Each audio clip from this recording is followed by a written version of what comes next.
What's up? What's up? It's the Arthur Moats Experience with Deke. I'm Arthur Moats, and that's my main man, Deke. What's good, bro? Man, you know I vibed out, as always. Today was my relaxation morning. You know, got to kick my feet up a little bit. It's quality time. Yeah, feel good. Feel relaxed, man. How about yourself, man? You look good as always, man. This new you, man. I'm gonna compliment you every day you come in here looking good. I'm just throwing it out there. I feel like I'm getting judged every time I walk into the house. You low key are now. Like the first thing I do, I look at your feet. I'm like, okay. It's like a fashion runway. Yeah, I'm like, if you come in with the Crocs, I'm like, okay, he going backwards. You come in with the Yeezys, I'm like, okay, what else, what do you got next? Then, oh, jeans, what? So I can't rock the Crocs anymore. You can. It's just, I don't know if I'm gonna greet it with like, yo, you drippy today, bro. Like when you walked in today, I'm like, Yeezys, check. Black denim on, check. Got the denim on denim, check. And got the Scully on top, check. You know that's the look too. The Scully, the black Scully on top of that, man, with the glasses. That's a clean look right there, man. Didn't realize it. Didn't really need it today. I walk outside. It's warm as hell. Oh, yeah. Facts. It's so nice out there today. But no, everything's good here. I know I'm really in off-season mode where I'm thinking about fake fans and whatnot. And I'm actually starting to think, should I be more empathetic going forward? Should I be nicer? What? Turn over a new leaf? I just know it's off season though. It's definitely off season, bro. Don't fall for that trap. I shouldn't. No. Don't fall No for that way. trap. No way. But like, try to understand where they're coming from and stuff. Nah. Nope, because you know exactly. You remember them feelings in the first beginning part of that season, bro. You know what these fans could do. You know how these fake fans could turn. And they'll turn on anybody. You saw it was no loyalty. At first, everybody thought the loyalty was to KP8, and then the fake fans started to shift on him. It was like, yo, they don't hold any loyalty. They're talking about Bryce Young, man. I'm telling you, bro, they're the mob. They're the masses. They're just like, hey, wasn't Gladiator thumbs up or thumbs down? You got to win them, man. Yeah. Because they'd be over here like, oh, nope, we don't like him today. Kill him. I'm like, dang, bro, y'all just was hollering for this man 2 weeks ago. Like, that's the mob for you, man. Yeah, everyone in the chat's just saying no. Yeah. Don't you take it easy. Literally on them. no. Nah, keep your foot on their neck, okay? Keep your foot on them, man. Yeah. I'm sorry. It's off season, you know? The off season to do that to you, though. The off season will definitely have you contemplating like, man, maybe I was a little hard on them. Maybe I could understand a little bit. No, absolutely not. No, I don't think I was hard on them in the past. No way. I think they were deserving of everything that you gave I was them. just wondering for myself. Should I just start to be a little nicer? Nah. Would it be better for me? You know what they say? They take your kindness for weakness. Just know. All right? Okay. Yeah. You put down that safety net, and they're gonna be like, oh yeah, it's full court press time. We're going all the way in on you. Don't let them do that, Deke. You know and you the one they've been waiting on too. It's a lot of fake fans that's waiting to get you. They waiting for you to finally just tap out. And what are they waiting for? I'm just saying, because you've been one of the ones that like you wear your Steeler badge with pride and you will call out anybody. But you've been super consistent through the good and through the not so good. They just wait. Don't give them no opportunity, man. As soon as they feel like Deke ain't tripping no more. Oh, Deke ain't on. Oh, what? Shy. Yeah, don't give him nothing to breathe. Don't you do that. I can see what you're saying there. Yeah. If anything, right now would be the great time to grab a bunch of screenshots on Twitter and what people are saying about Canada. It would be a great time to do it. You know what I'm saying? Yeah. Yeah. You know how many times I seen so we're just going to be averaging 18 points a game next year? Oh, we can't wait to average 19 points a game. Oh, let's put up who all our opponents. Man, how many games we finna lose this year? As if we ain't beat these same teams they hollering about. Has Matt Canada not been on the coaching staff as the offensive coordinator and beat any of these teams that y'all hollering about in the division? Yes, he has. But, that's what I'm saying, man. Don't you give him no slack, man. Don't you give him no slack, bro. Okay. Keep your foot Fine. on. Glad we talked it out. I'm sidecar with you. You know that, baby. Hey, I'll be the driver, you the shooter, or you the driving on the shooter. However you want to do it, man. I got you. All right. Glad we talked it out. Come on, man. Yeah. You got to stay on. Everything's good with you, though? Yeah, other than that, man, I can't complain, man. Shoot, even though you tried to hit me with some heavy stuff we was talking, I'm like, bro, man, we don't need no deep convos like that before we get on the air, So we like the vibes to be. Love it. Yeah, Yeah, so, yeah. Other than that, though, life is good, baby. Life is real good. And, I got action this weekend. It just kind of adds on to my feelings. I'm actually kind of excited that today is like the final one of the week so that way I can kind of prepare myself for this weekend, because you never know. You never know. And I'd like to be in a clear headspace or maybe a super cloudy headspace. I haven't decided just yet. But I don't need to be in a working capacity this weekend just because, there's a lot of stakes on the line. You feel me? You can relate. I know you can relate. I know what it's like, but I got no stakes this season. I know what it's like. I know what it's like to have stakes on the line in the past. Last year we had stakes on the line. You don't want to have friendly. You gotta have friendly stakes this weekend, man. You got. Nah. Come on, man. You're sitting back. All right. You sure? Relaxing. Yeah. I don't got anything this week. All right. It's mock draft season. It's really right, sucks, so I man. did- We got from now till like what? It's a long time, bro. Middle of March. Yeah. And that's when free agency starts. Yeah, it's a long time, bro. Damn. But I will say this. I was starting to get the itch to start looking at draft picks, like prospects and stuff like that. I know some of y'all have already started sending player prospects to the emails I'm going to most within winners. a week or so. Next week or two. I got a couple of them coming in. I was like, man, maybe I should just tap on a little film. And I was like, no, don't you do this. Don't you do this, because once you start, you're not going to stop. So I'm hoping I can make it till Saturday. That's my goal right now. If I can at least get to Saturday, I feel like that'll, just have me like, all right, it's already the weekend, man. Just wait till next weekend, and then we'll watch the tape on these young guys. I'm hoping. But the itch is definitely there. And I feel like it's appropriate because it's the exciting time. And this is what, like, when it's not season time, this is what we are all excited about, is who we else, who we going to bring to the family, who's going to upgrade the squad and improve us and stuff like that. So I do like that. But I made a promise to myself. And Deke, you made a promise as well, man. When it's season time, we in season time. You feel me? We worry about the draft when the season's over. I did say that. You know what I mean? And we're just holding true to that. That's all.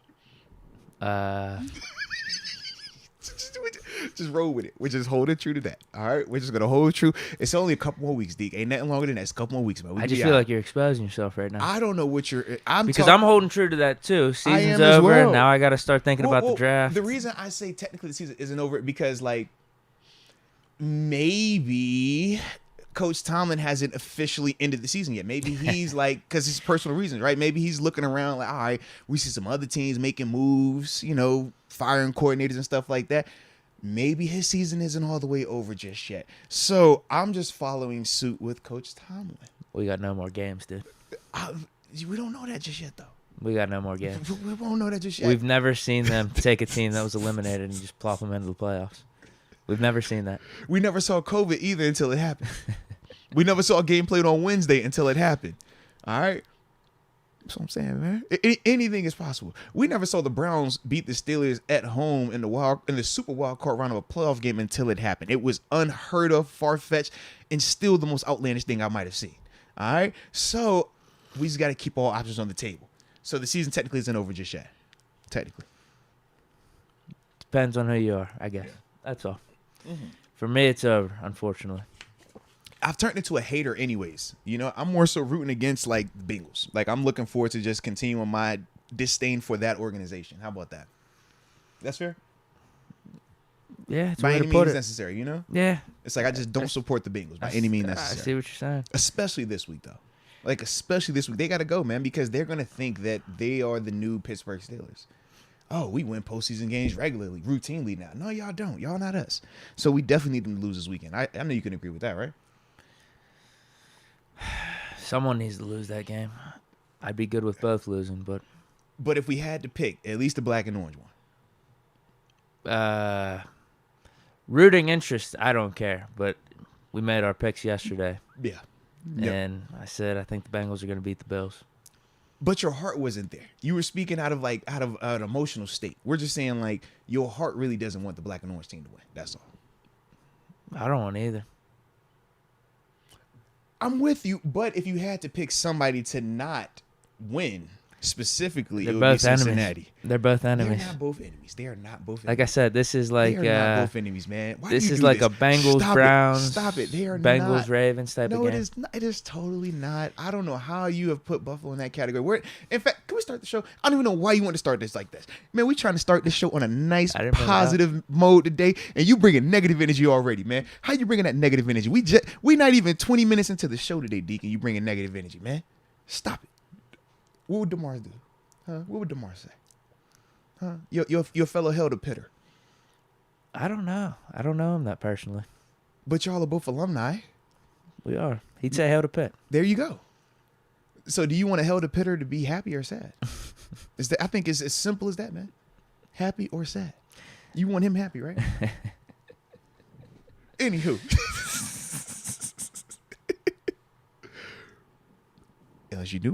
Unless you don't want DeMar happy, unless you anti-DeMar. You're not anti-DeMar then, right? It's just not how it is. It's just this is being stretched. Eventually, you're going this to concept is being stretched way too far. agree with this logic. Eventually, I'm going to keep it going until the confetti. Okay. This is like an interrogation room. Yeah, it's exactly like it. See, just follow suit. There we go, man. There we go.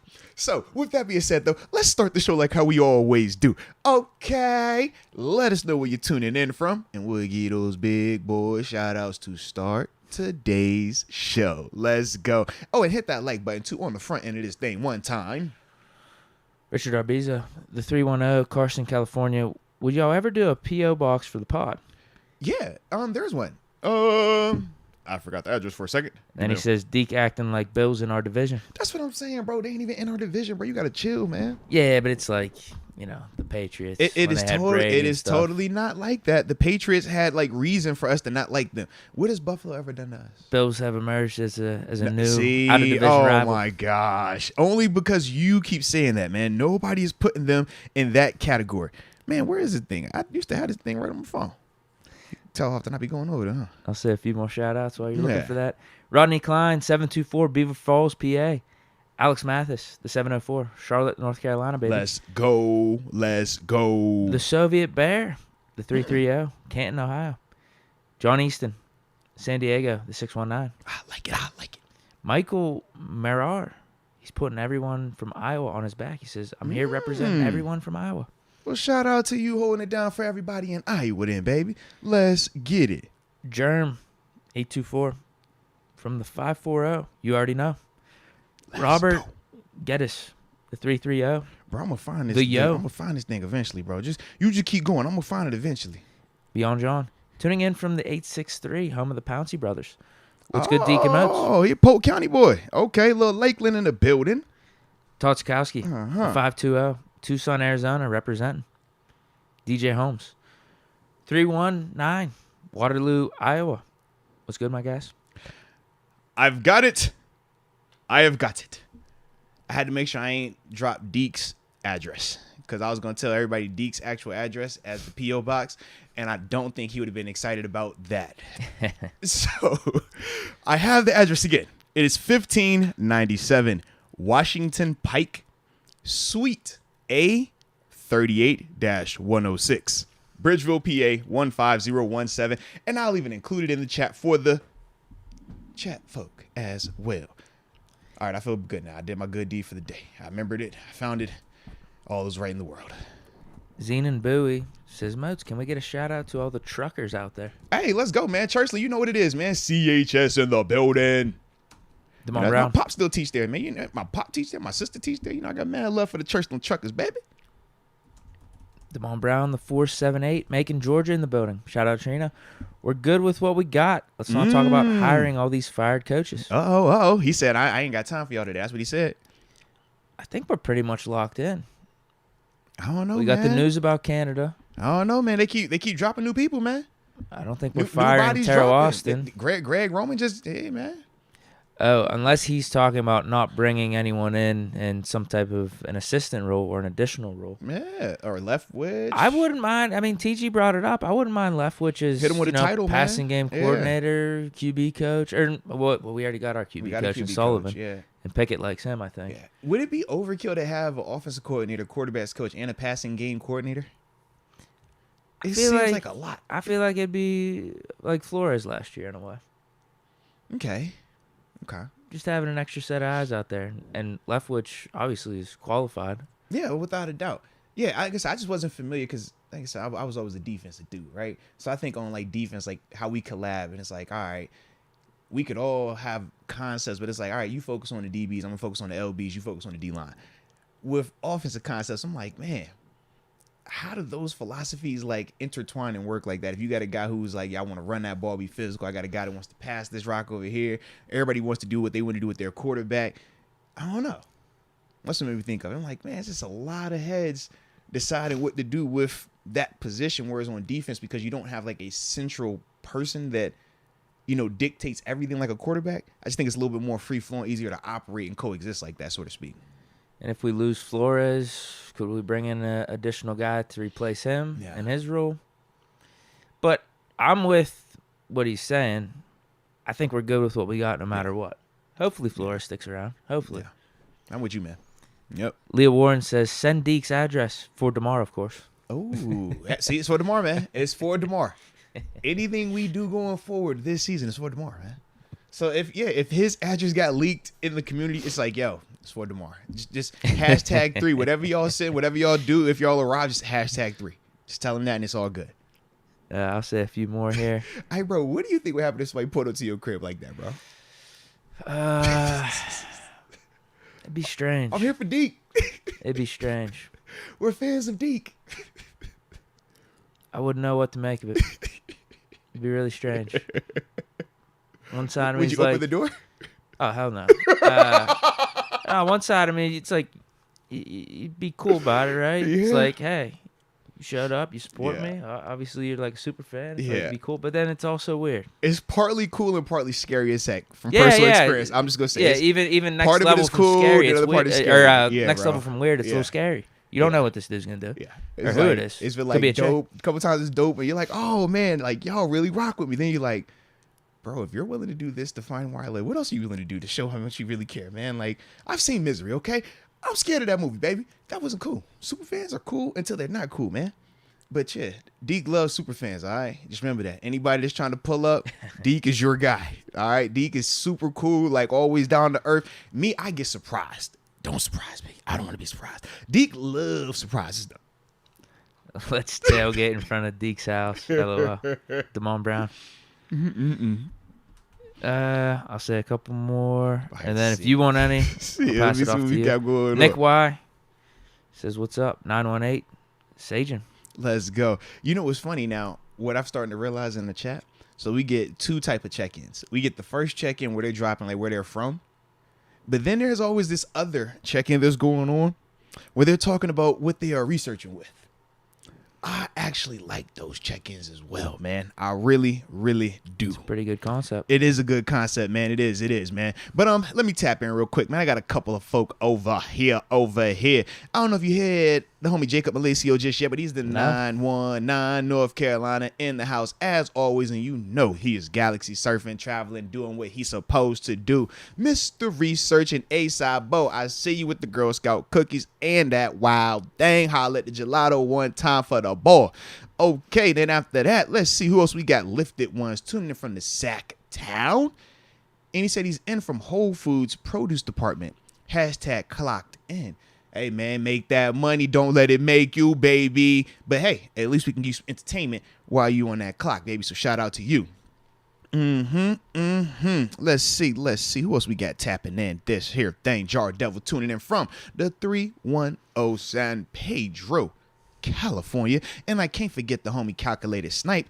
And you know where he tuning in from, right? San Antonio, Texas, like always. Salute you. Oh, Rod Dollar got the moon rock time strawberry shortcake. Lord have mercy. He getting wild with it over there. Hybrid gang.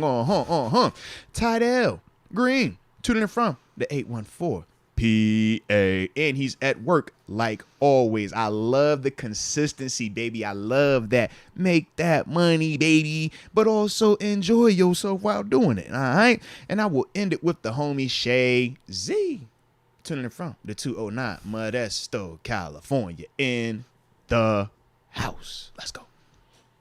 Because we promote working hard too, right? It's not like we definitely do though. I mean, if you think about it, right? It's just funny. It's like we don't want everyone just being lazy out there. Yeah, it's like you work hard. Take care of business. But think, what do? We say it. We're like, yo, work hard, have fun. Work hard, play hard. We work hard, but we also enjoy ourselves. We play. We have a good time. You got to have that balance in life. That's the one thing I will say, man. If you just all gas, no brakes on the work front and you never do nothing to like unwind or just blow off steam, man, you're going to go crazy. You're going to burn yourself out. But you got to have that balance, baby. Absolutely. For some people, we provide that balance too, man, which is kind of cool. Fred Ramirez says, typically audio only, finally catching a live. Man, let's go, Fred. Salute you, baby. We are glad that you tune in audio only, but also when you have time to catch a live, you hop on with us, man. So salute you. We want to start these super chats. Yeah, let's tap in. And I see Adonis Meets Christ says, just watch your draft video, Moats. No, salute you. So, been repurposing some of like the OG content, right? You remember when we was over at the store, the sports store, when you was just recording it. Oh my God! Yes, that NFL draft story when I had just came back from Buffalo. Yeah, okay. Yeah. So finally found that, repurposed that up there and stuff like that, man. Holy for the hell. folk. Yeah, bro. We even got the first time we was on camera. Bro, you look so young. I look so young. You was real like nice and naive the way you talk too. Like now, you could tell, like, bro, you done let them fake fans then got you a little bit, bro. I've been in the game too long. Yeah, them fake fans then got you a little bit. They done got me too. I peeped. I was like, dang, bro. I'm grizzled now. Like we done got hardened in this thing, man. Yeah. We're definitely a hardened bunch now, man. Absolutely. But we got our craft though, man. Like they know not to come play over here. They know what we on. Yeah. Well, salute y'all. First one, Tito Whitaker has joined the upper room. Oh, well, shout out to you, Tito Whitaker, and welcome to the upper room. Yes, indeed. Yes, indeed. Next one's lifted ones, right? Mm-hmm. Says, does losing Brandon Hunt affect us when drafting? To an extent, yes, because Brandon Hunt is a really dope person in the sense of just his eye for talent, how he scouts, and what he anticipates a player being capable of. That's part of the reason why he was a hot candidate for us and why we even considered hiring him as our GM. And ultimately why the Philadelphia Eagles jumped at the opportunity when we decided that we weren't going to name him as our general manager. But it will have an impact on us, without a doubt, yes. I just think that the combination, though, when you talk about Coach Tom, when you talk about the Steelers scouting staff, when you talk about Omar Khan and stuff like that, I just think that they're going to continue to, operate at a high level. I don't think we're going to experience a drop off to where we feel like, man, our personnel isn't what it needs to be. And I think that's already been reflected based on some of the moves that we've seen Omar Khan make just in the 7 months or 8 months that he's been officially as general manager.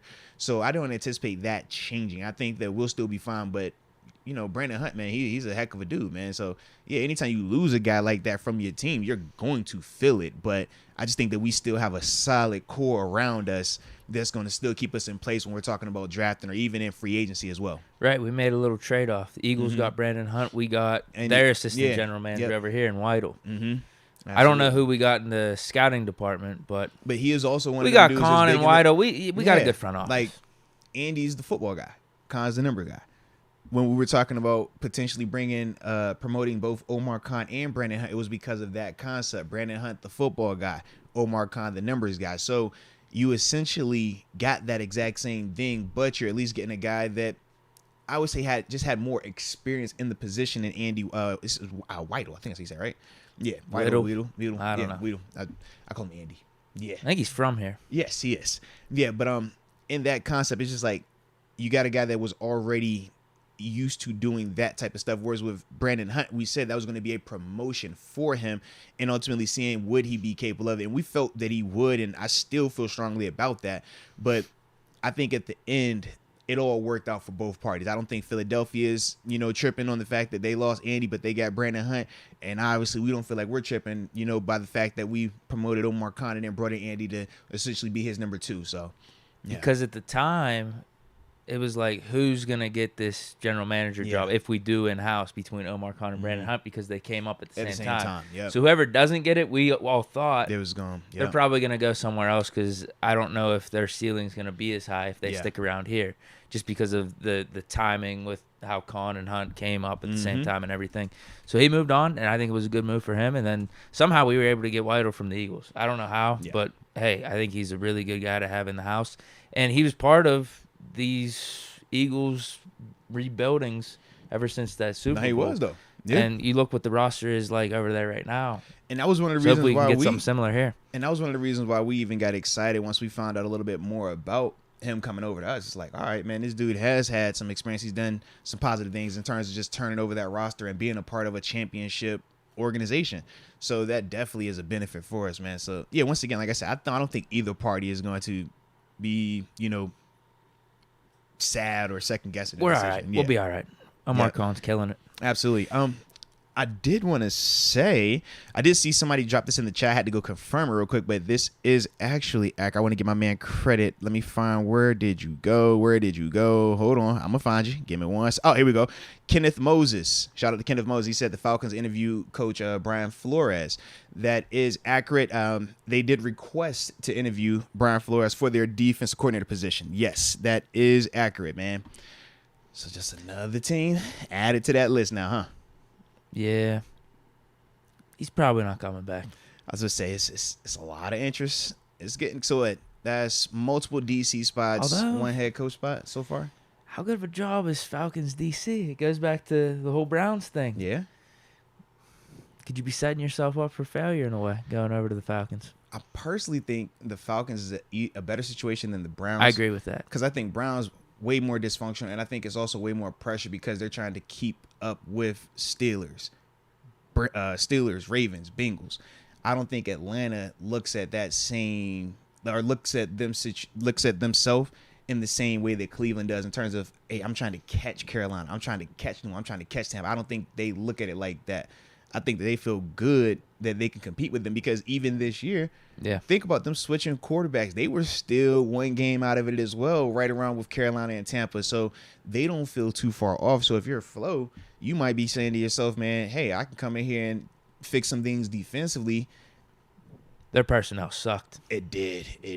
Like I said, it was really bad. The only thing that, like I said, the reason why I could see that more than Cleveland, I just don't think they would have the pressure of if you don't turn this around in year one or year two or they'll have more patience. Yeah, definitely way more patience in Atlanta. You're right, man. Jim Schwartz. I wouldn't be surprised if they fire him after 1 year. Yeah, absolutely. Like that's how it operates. And Jim is a dope DC. Like when you talk not head coach, all right. It's up and down. I get it. He had his ups as a and DC downs. though, as a DC, he's like that.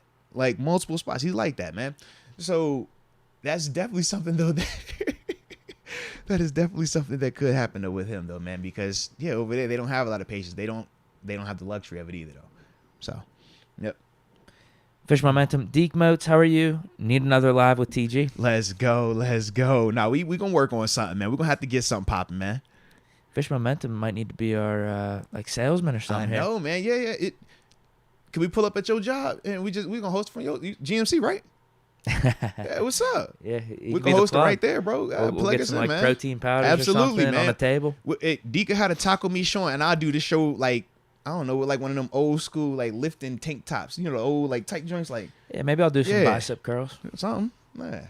Corey, like, man, if you drink this stuff, you be like us. Yeah. Make your taco meat grow a little bit too. Corey Hewins, any advice for getting into coaching? How and where to start? I don't want to have to teach a high school class in order to go into coaching. Well, yeah, that is definitely like one of the ways, right? You teach a high school class, whether it be gym or usually like special education, stuff like that. So you don't have to have all the credentials per se of like an educator, but that'll get you in the building. Yeah, that'll get you in the building to be a coach. So if you don't want to go the teaching route, a couple of things that I would say.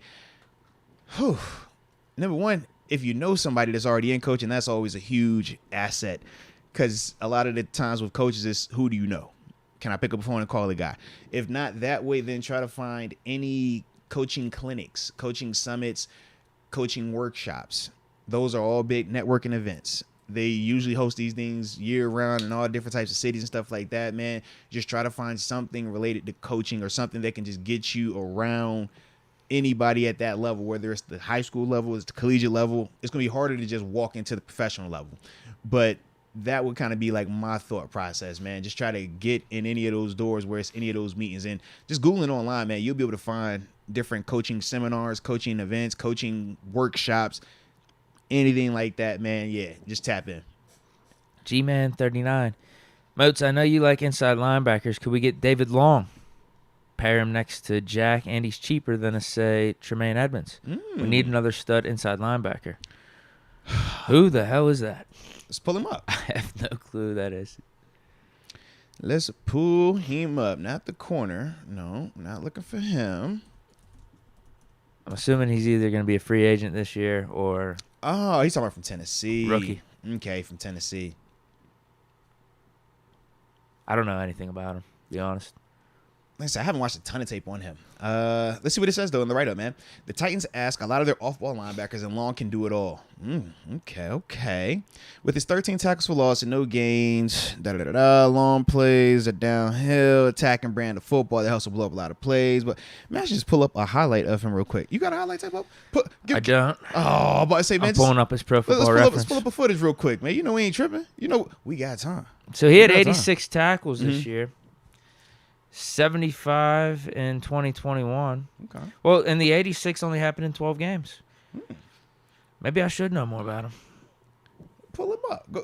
Because I'm about to say, I'm on YouTube right now already. If I click on other YouTube, who knows what might happen. Okay. Let's see if we can get a little piece of him, though, man. You're going to give your instant reaction? Give a little instant reaction to the man, you know? Not Junior. Junior is the corner. Yeah. You sure? Could have sworn when I just... Hold on, look. He's got the Titans jersey up here. All right. Well, they got maybe it's two David Long Jr.'s then, because I got David Long Jr. number 22 with the Rams as well. Okay. Yeah. But, hey, all right. Let's go. We got 20. Well, TG. Man, we might need to get analysis from him. Oh, it was with TG? No. This is one of the highlights says, in terms of the headlines. Scariest linebacker in college football. David Long, official West Virginia. 2017 highlights. So he's a WU guy, so we will make sure to ask him about him as well. But let's see, man. Do you want one? How about 2019 to 2020? That's one of the top ones. Yeah. 2 years ago. That works. Make sure that sound off, though, for me one time. I got it off. All right. This is West Virginia Hold on. highlights. I remember him, bro. Do you? Yeah, I remember him at W. He nice. I like him. Yeah. There you go. Tackling I like him. Melvin Gordon. Yep. It's not a hard thing to do these days. But that wasn't these days. That's a couple years ago, man. He seems to be a very physical linebacker. Steeler type of linebacker. Yeah. Because he was 11 at West Virginia. I remember watching him. Maybe what you're thinking with this type of signing is a fair year. Like, hey, he had a few years with another team, but maybe he could truly start to blossom. Pairing him with a Miles Jack, yes. I would like to pair him with one. I want to see more of like how athletic looks like Mark he is, Robinson. Though. Yeah, that's what I'm not even joking. But I want to see like more because right now we're getting the cuts. I want to see like him running. You know. Here's one. Here we go. I like his smarts and his instincts though. Definitely good smarts, instincts, man. Heady to the ball. Fundamentally sound. I like it. He does look like a veteran version of Mark Robinson out there. Yeah, I think Mark is a little bit faster, though. Just off of the eyeball test, but I do like his game, though. I don't want him as my main guy. I like him as a number 2, though. As probably someone, like he said in the comments, too, you don't have to pay as much for. Yeah, you definitely don't have to pay as much for him. Yeah. There's Fast that enough, speed. Though. Taking it Fast to the crib. Enough, though, yeah. Taking it back to the crib. I like it. Outran Tyreek Hill. I like how you just put that out there. No, the highlights right there were straight, man. Obviously, I'd have to go and like really watch like his all 22 to like deep dive into like what I think of him. But just initially, man, I think that he does a good job. I think he's fundamentally sound. Good nose for the ball. I like his instincts in terms of just knowing when to go over top of a block versus trying to backdoor. He doesn't do a ton of backdoors just off what I watched, except on those screen plays, which that's just you being an athlete in space versus offensive lineman. So you're not tripping on that per se. But I definitely like how he's heavy-handed, though, man. I think that when you watch blockers coming up on him just in that couple minutes right there, I thought he put hands on dudes the right way. So, yeah, I would like that. Not a bad concept. Man, not a bad. Who recommended that? That was G-Man? Yeah. Yeah, shout out to G-Man, man. Like I said, I would dive into him more, man. I do like him a little bit, man. Yeah, like I said, I like him more if I'm pairing him with the Miles Jack instead of me trying, because I know you had brought up instead of bringing a Tremaine Edmunds in here. I do get that part. I think Tremaine is obviously the super high-end luxury, like that's going to take that inside linebacker spot, and him and Jack would be freaky in there. But you could still cook with a David Long. But you're right, though. He does give me Mark Robinson vibes, just more grown up, more mature Mark Robinson. But I do feel like Mark is a little bit more explosive, plays a little bit faster. But that's also he's a younger player, too. So. Fish momentum. Moats, head back to NY. I'll do the podcast with Deke. Ooh. They trying to kick. Dang. It's usually they're trying to kick me out. They want you out. Now they trying to kick me. He said, go start a Bills podcast. That's what he said. Go. You just start a Bills podcast and you just go over there. Well, yeah, Fisher Momentum. Literally said, like bro. a year ago, Yeah. he wanted my spot. Yeah. Right? Yeah. Yeah. So it's the official, or would it be the Deke experience with official momentum, or is it the official momentum podcast with Deke? That sounds better. Yeah. I'm not gonna lie. I don't know, So man. I'll let it be the first name. Yeah, I'm gonna go start the Bills podcast then, I guess, man. Jeez, dang, it sucks, man. I got kicked off my own show, canceled. Steeler Nation on fire. Moats hoop of Deke's D. He doesn't care who wins versus the Bills and Bengals. Huh? Your guess good as mine, bro. He lost me though. He lost me. He probably is just supporting the Bills this weekend. Ain't nothing wrong with that. You know, ain't nothing wrong with that. We got Yo Young petition for Bills to join the AFC North. Now, why y'all trying to do that? We don't need to bring any extra ammo to the fire. This is nothing to be official. We are not rivals with the Buffalo Bills. Why are we trying to create that narrative? Why are we trying to push that narrative? That's not a narrative, Let's lock man. in what's already there. No, it is not already there. That is not a rivalry. We are just two teams that happen to share an interstate, a highway that's not too far apart from each other. But we are not enemies, man. We are friends. We are allies. The I-79 rivalry. Yeah, we are allies, man. We are not ops. We are allies. Jeez. I guess I screenshotted it twice. Hey, I was about man. to say it again. Same comment by Yo Young. Mm-hmm. Fish Momentum, Deke and Moats pull up to Moon Golf Course. Yeah, he recommended You've been that over on there my before, right? Twitch stream. Yeah, it's not a bad course. Not a bad course. Really isn't. When the last time you went golfing, man? Last year, I mean, probably October. Bro, you threw me off when you was like October. last year. I was like, it's been Yeah, a year. I don't know, what? 3-4 months ago, Yeah, probably. okay. I think last time I was out in December.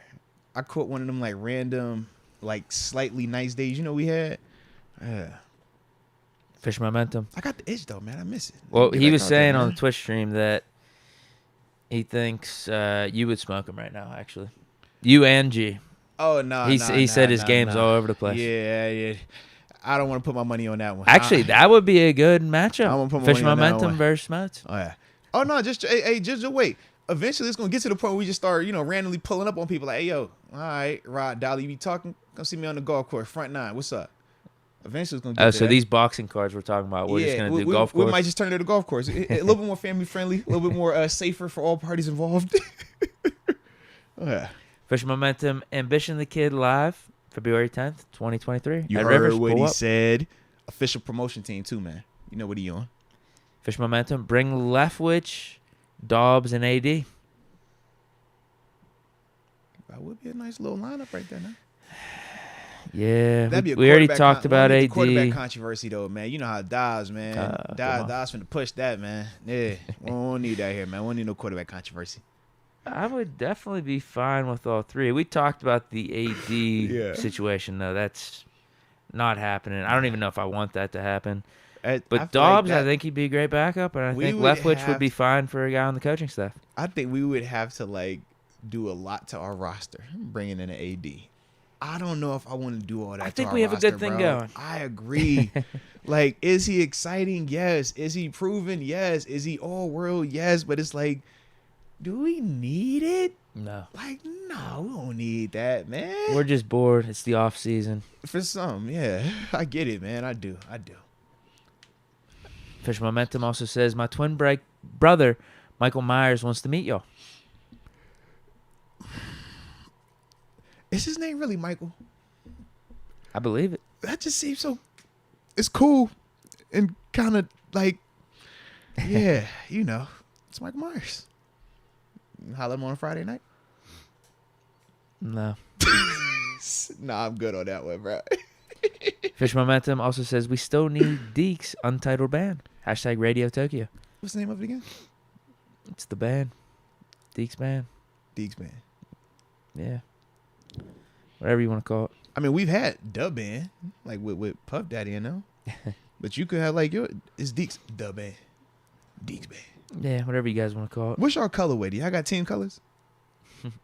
No, not really. Like, you know how Kiss, they would come on like the leather and the platforms and the tongue. we Like, we don't do anything like that. Oh. Y'all don't just like, what's the one, is that Foreigner? They dress up. Everybody got a little outfit, man. No, we don't do that. Are you a drummer that drums with like your shirt on, or are you like on the Travis Barker shirt off and all that, man? I maybe would have done that like 7 years ago, 8 years ago. Maybe would have done it. Okay. Probably not consistently. One off. But if it was a special show or something like that, you'd give them that? Maybe. Okay. I'm old now, dude. I can't be doing that. Deke, you're not old, bro. Getting old. He said, I'm old, bro. You're not old. You know, me and my wife, Loki, got into an argument yesterday.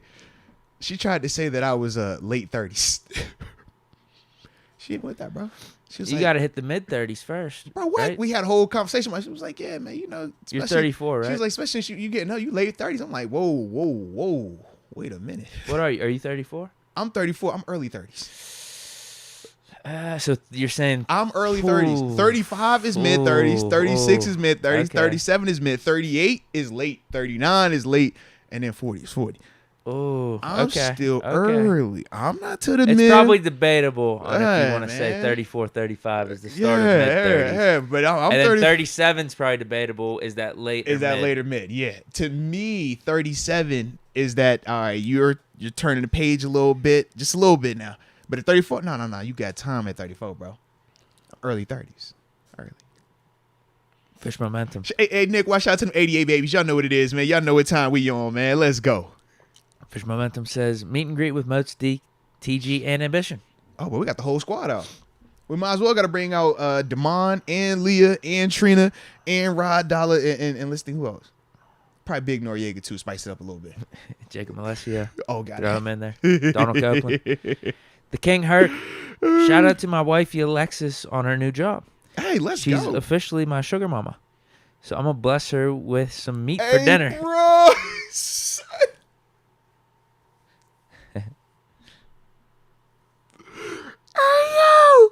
I mean, you know the King Hurt. I'm all down for it, baby. You know why? Because you said it's your wifey, baby. So salute you and your wifey, Alexis, man. Definitely on her new job. And hey, ain't nothing wrong with your little wifey having that paper, baby. Sugar mama it up. I'm with you, play. I'm with you. Salute you, baby. Yes, Lord. James Panzarello. Hamlin is from the Berg, his roots. I think he sides better with Pittsburgh natives. See? Hashtag Bills to lose. Mm. Also, hashtag Pittsburgh's travesty. Hashtag sabotage. Hashtag never forget. Yep. We remember those last three hashtags. No, we do. I just don't see a Pittsburgher wanting to see the Bengals advance in the postseason. I don't see how that works, man. I don't. It's like a Pittsburgher wanting to see the Ravens advance. I just don't see how that works. I don't. So I don't see how DeMar would be rooting for Cincinnati. He's on the Bills. And he's on the Bills. We're just gonna gloss over that part right there. He's actually on the team. But being a Pittsburgh native, he's not gonna root for Cincinnati. I know a ton of Pittsburgh natives. They don't like Cincinnati people. Come on now. Yeah. Fish momentum. Happy belated 92nd to Mr. James Earl Jones. Oh, little Darth Vader. He's still kicking it. Yeah, I guess so. Shout out. I'm assuming he did the voice for that Obi-Wan Kenobi Let's series, find right? out. Yeah, about to say. He's a legend. Yeah. Official Momentum always brings those random facts for us. I didn't know he was 92. If he did do that voice, January 17th, 1931. Really hasn't missed a beat. Yeah, Did January. a good job with that. I think he also didn't he do also. He did then Rogue One. He did in Rogue One. Yeah, I also maybe? remember the old. It's probably you too young for this, but like Bell Atlantic, the old school like phone company before it was like, you know, obviously AT&T and all that stuff. But it used to be like a Bell Atlantic, and he used to have commercials, and his voice would be the joint up there too, man. So wait, confirmation he did do the Kenobi series. Oh, I didn't confirm the Kenobi series. Never. You don't got to. I'm sure he did. I thought anything in the Star Wars universe, you know, how many different Darth Vaders can you have? I don't know. There's probably impersonators who can do it. Nah, not like how him though. I agree with you. Nah. His voice is the classic. Next one we got and Smooth Fossil voice. Come on, man. Yeah, you know, Fish Momentum gonna know that. I don't even know that. Come on, man. This is official momentum we talking about. Jonathan Morgan has joined the upper room. Jonathan Morgan, welcome to the upper room. Yes, indeed. Yes, indeed. And you know we greatly appreciate you, baby. Fisher Momentum says, I like the sound of that, Deke. J.K. Moats, you fan? Oh, all right. Salute. I guess he was talking about He was having trying to his kick me name off. on the Yeah, front of the man. podcast. Yeah, I was over here like, man, I don't even know what the title of the Arthamos podcast with Bills. I don't know. Yeah. Some be over here solo. Like, where you partner in crime? He will official momentum. Nah, it's they show. I'm sure there's something you could do with, like, Circle the Wagons and then something with, like, Moats in that, too. Throw that in there. I don't know, man. No. I'll still be hurt when I turn on the camera. Like, yeah, guys, I got kicked out my group, man. I got kicked off my own podcast. I got kicked off my own show, man. Deke once said you either die the hero or live long enough to see yourself become the villain. I've become the villain now, guys. Yeah, that's what they say, man. That happened to me and Big Ben last year after that Packers game. I can understand. It was tough to witness. Yeah. Tough to witness. The city turned on y'all, man. They really did. They did, man. They really did. And that's why I'm telling you this year, you cannot back away from that. You're right. You bring up those memories. Yeah. The pitchforks Things were you out, shouldn't be man. forgetting. The pitchforks were out. You're right. They'll turn on you in the snap of a finger. And they had the audacity to talk about, man, if Sutton was here this year, we would have been undefeated at the beginning. They had the audacity. You know, they was on that. I said that. No, but they went with you, and that's when you was like, don't call for him now. Yeah, don't throw the bad signal now. Now that y'all done ran him out of town. Yeah, you did. Yeah, something like that. I'd have to look at the archives. Yeah, and then he was like, yo, fake fans, don't be jumping on our bandwagon either, man, when we start winning. I remember that, too. I definitely said that. Yeah, it's usually like one big rant. I think I did say something about like this is what you clowns get. Yeah. You wanted the Hall of This is Fame what quarterback you wanted him gone, you ran him out. Yeah. Don't be calling for him back. Yeah. And he was like on your rant. You know when you get on your rant, and I just be over here like all of a sudden you're switching up the energy now. Yeah. But then I also said like this isn't an indictment on Pickett. We're rolling with Pickett. Because you're really clear about not on Pickett, but for everybody else, y'all getting this. But not Pickett though. I'd be like, dang, man, like you didn't spray up the whole crib except Pickett. Pickett, you stand in the corner or everybody else finna get it though. He's the heir. Yeah. He's the heir. But I do remember distinctly saying, I don't remember if it was before the regular season or if it was before the preseason started. Yeah. The Steelers have two options at quarterback for this season. I said it's either you bring back 7 or you start Pickett from week 1. That's what you said. Those were my two options. That is what you said, Those were the two things I was going to be good with. Mike Hood. I love the consistency though, bro. He says, I'm in Ohio. Steeler fan through and through. Go Bills. Let's ride. I can't stand them Bungles. Can't either. Don't care if Burrow played at Ohio State or not. So he's a Ohio State fan. He an LSU guy anyways. We won't claim him over at the Ohio State. You know. Yeah, I did see. Well, Burrow did it to himself because he visited. It was either one Ohio State game this year or a couple. He went to the Horseshoe. Yeah. And he was there like an Ohio State kid. He plays in Cincinnati. It's like, bro, we throw it to pull up. You know how many Steelers might pull up to a Pitt game and then might even throw a Ohio State can't claim Burrow. They cannot claim Burrow. They ran him out. They ran him out. But you know they try to. I feel like every time a guy transfers, whenever they do get on, you start seeing people try to claim, oh, yeah, he's with us too. It's like, no, he won't, bro. Stop that. I don't know if anyone's trying to claim Slovis right now. Yeah. Or JT Daniels. Yeah, he's another one. Yeah. Sean McCartney. How do you feel about the possibility of getting Taylor Lewan? Also draft another tackle if we can't get Porter Jr. No, let's be real, man. Taylor Lewan is a dope left tackle when healthy. Where's he at? Is he like 30, 31 years old? Yeah, Taylor. They're saying he's going to get cut, though. I think he even said that, too. I saw some clips of him saying, I'm probably out. It's definitely the money part. Taylor is on the field between the whistles. He's that guy. He's nice. You know?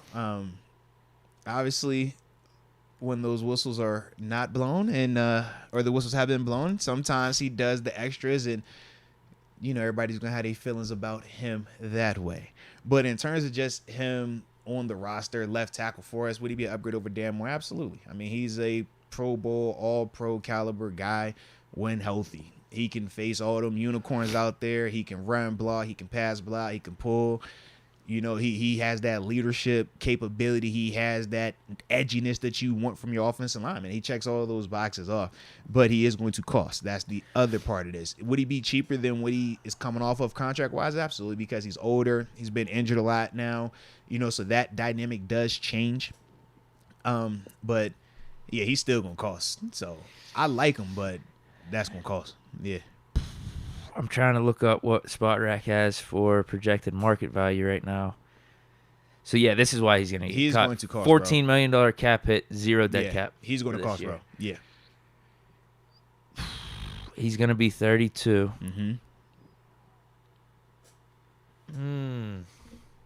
How much? What is he coming off of right now? I know he's 14 mil. 14. So, the average per year was 16. 10, I think.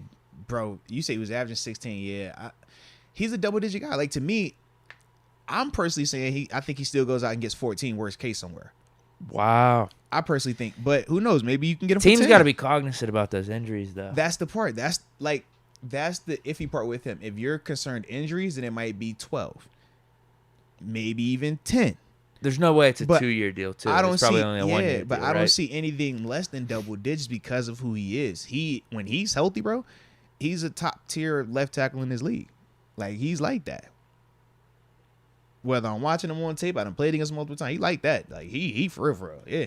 So, if it's 7 or 8, is it like no question to you? Yeah, if it's 7 or 8, absolutely. But I don't think you're getting this dude for 7 or 8 million, bro. I feel like maybe. We'll see. If you do, great. Once again, you're talking about a dude who say, how much money has he made? Throughout his career? A lot. And you say he's averaging 16 a mil. He was averaging 16 these past couple years, too. That contract was 5 for 80. Yeah. So 16 and per year. you're talking about going from 16 per year. Probably probably like 100,000 throughout his career at least? 100 million. That's what I mean. Yeah, 100 million. And you talk about, hey, come over here, off of them injuries you just sustained while you was playing for 16 mil, and now come take them same chances with a different organization for 6 mil.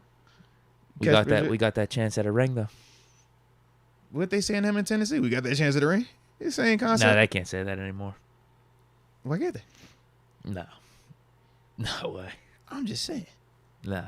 But I don't know if it's like Steeler. Like, obviously, I was hey, come here and get a chance at the ring. You whatever. Get him at 6 or 7. Heck I'm saying more or less. I think 7 or 8 might be just his market across the board. If that's his market and we don't sign that, I'm upset. Really? Okay. I would be upset. You'd rather do that than the draft? Yes, because he's proven, he's dominant when healthy, and like I said, man, I know what this dude brings. We to would the table, have man. Dan Moore as the backup in case the injury even if happens. he does go down, we still got Dan, cheap rookie contract, and Dan has not earned the right to feel some type of way about a Taylor Lewan coming in because Taylor's a big dog in his league. Taylor has earned that right based on what he's done throughout his tenure as an NFL player. Like, that's proven, stamp, not even a debate to me, man. Yeah, if you getting it for under 10, man, heck yeah. I just don't think you're getting it for under 10. Like I said, you're going to find teams that are going to be shy on the injury part, absolutely. But you're also going to get a team that's going to say, what? Man, I need a left tackle. I need a guy. We saw Jason Peters get picked up out of retirement because of the position, because of what he did. And not even what he did last year, just what he's done in his career. And we're talking about Taylor Lewan, who's still, like, active, still not young, but still not all the way old either. You talk about Whitworth played a while in this league as well, man. And remember when Whitworth left Cincinnati, he was like, yo, is he done? Is this it? Goes to L.A., racks up some more. To your point, didn't Dwayne Brown get like a 10 or 11 last year? You might be right. And he was another dude that was already... Now, he was coming off of a Pro Bowl season with the Seahawks. But he also... How old was he when he got that deal?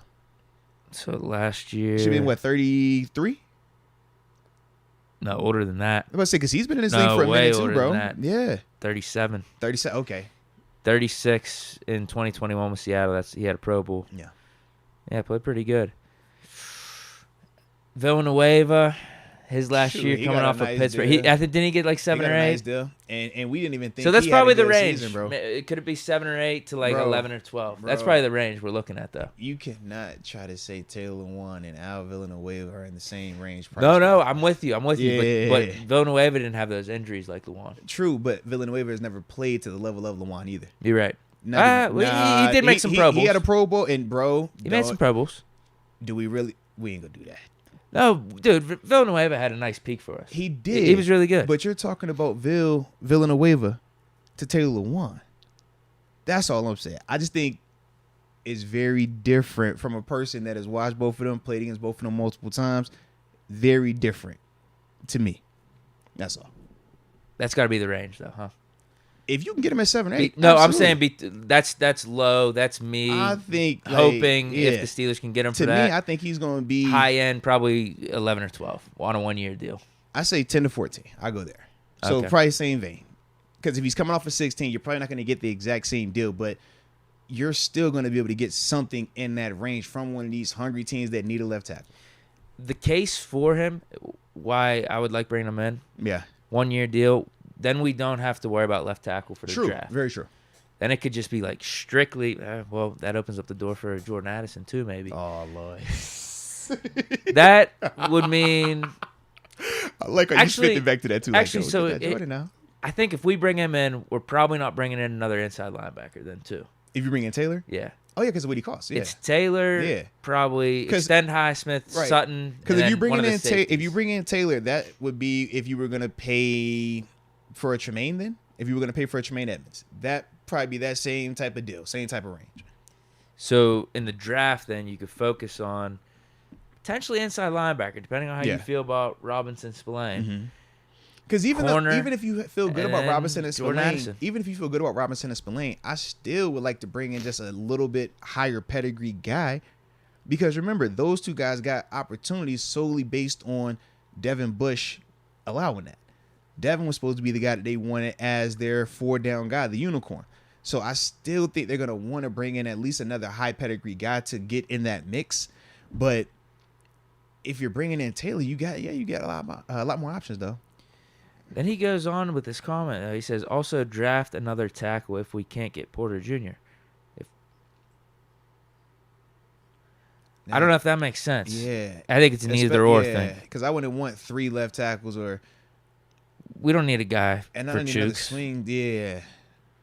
Unless you're saying like a late, like maybe he means left guard round or something like that. But even then, I don't want to waste the. Yeah. This is Dotson on his contract year, right? Yeah. He's gonna ball out. We'll see. Right.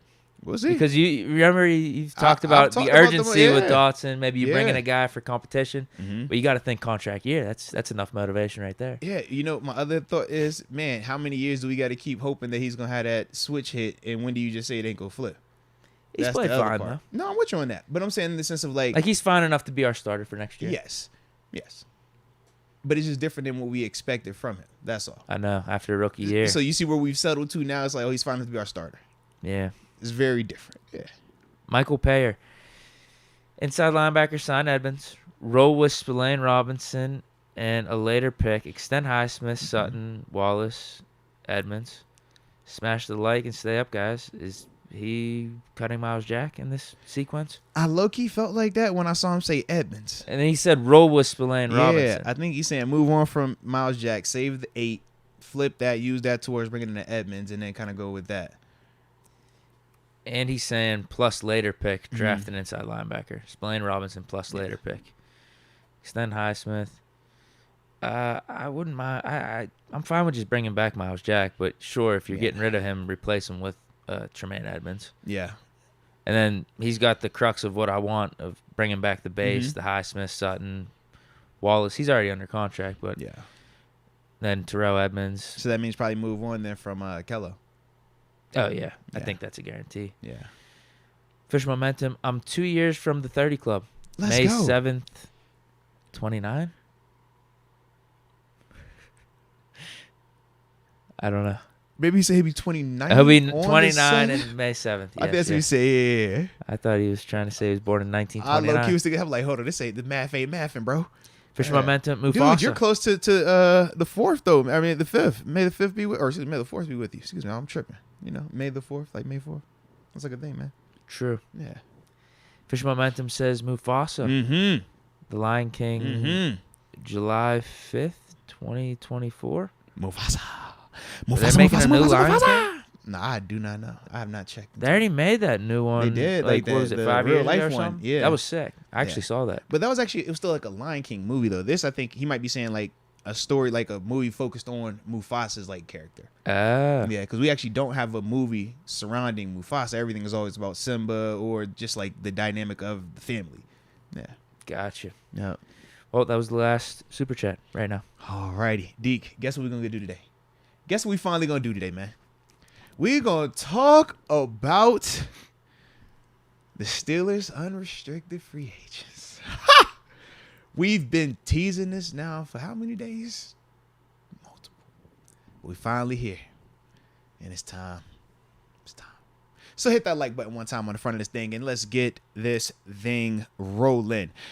So let's see, man. On our list of unrestricted free agents, who do we currently have? 1, 2, 3, 4, 5, 6, 7, 8, 9, 10, 11, 12, 13, 14, 15, 16, 17, 18, 19 individuals. Well, actually minus 19 because we did re-sign Anthony Miller already. So currently 18 individuals that are unrestricted free agents for the good guys.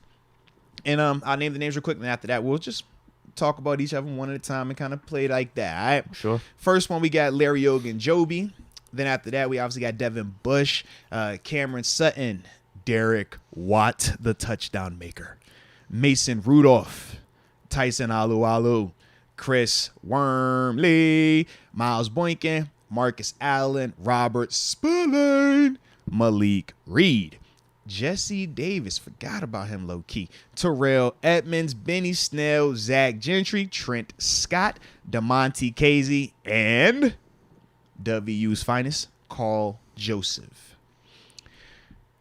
So let's start at the top of the list, man. We'll go big money down to the lesser money. That sound good for you? Sure. All right. Well, the person with the biggest cap hit, obviously, Larry Ogunjobi. Mr. 8 mil was what his hit was for this past season. Bringing them back or letting them walk. And y'all let us know in the chat, too. How I forgot about him. And just this whole equation, how we're talking about who to bring back and whatnot. Yeah. Just how we were talking the last, 20 minutes about a Taylor Lewan, or even the comment just brought up there. Yeah, we still got Ogunjobi we got to worry about, too. Yeah. So let us know in the chat, man, how y'all feeling, man. Y'all want Larry back, or would y'all let him walk? To me, personally, man, I think, I'm doing almost whatever it takes to keep him here. As long as that number doesn't get too crazy, I think that he fits the mold. I think that he brings a certain level of playmaking, certain level of nastiness to the front. I love his athletic ability, and I just think that he's a blue-collar guy. He's not one of those guys that if he gets paid even more so than he already has been compensated, that he is going to take his foot off the gas pedal or start to get complacent or rest on his laurels. I don't think he's one of those guys. I think that he continues to get better for us. And he's just a young dude that's super familiar with the division, man. And like I said, super productive versus the run or the pass, man. So to me, I definitely would want to bring him back. Remember when we brought him in? This just popped up in my mind right now. We brought him in. I think it was the same week. There was something going on with Mason. We snubbed Mason. It was the same week. We brought him in and signed him. It was we got the dude that was involved in the helmet. Mason was listed as number 2 on the depth chart that week when we first did it, and then it was supposed to be Kenny. Is that what it was? Switched it, and then I thought that's when we had brought in Larry, and it's like, dude, what the heck? It's like, yo, that's the dude that bopped him in the head. And we was like, hey, man, you can't be tripping on Larry, though. Larry like that. Yeah. Oh, no. This might have been what it was. No, it was something else. You're right. Yeah. I think because that was later in the season. Yeah, that was later on. I think it was when they bumped Kenny to start getting second That's team what it was. Yeah. I knew it was something with the depth chart. Because we had Ogunjobi before the preseason games and in the training camp, right? Good call. I think that's what it was. But yeah, Mason just couldn't catch a break here. I'm with you. I just said yeah. I think it's a no-brainer to try to bring him back. What he was doing with Cam Hayward and the interior of that defensive line was something really good. And he was apparently injured the whole year with a toe injury. So I would like to see him fully healthy.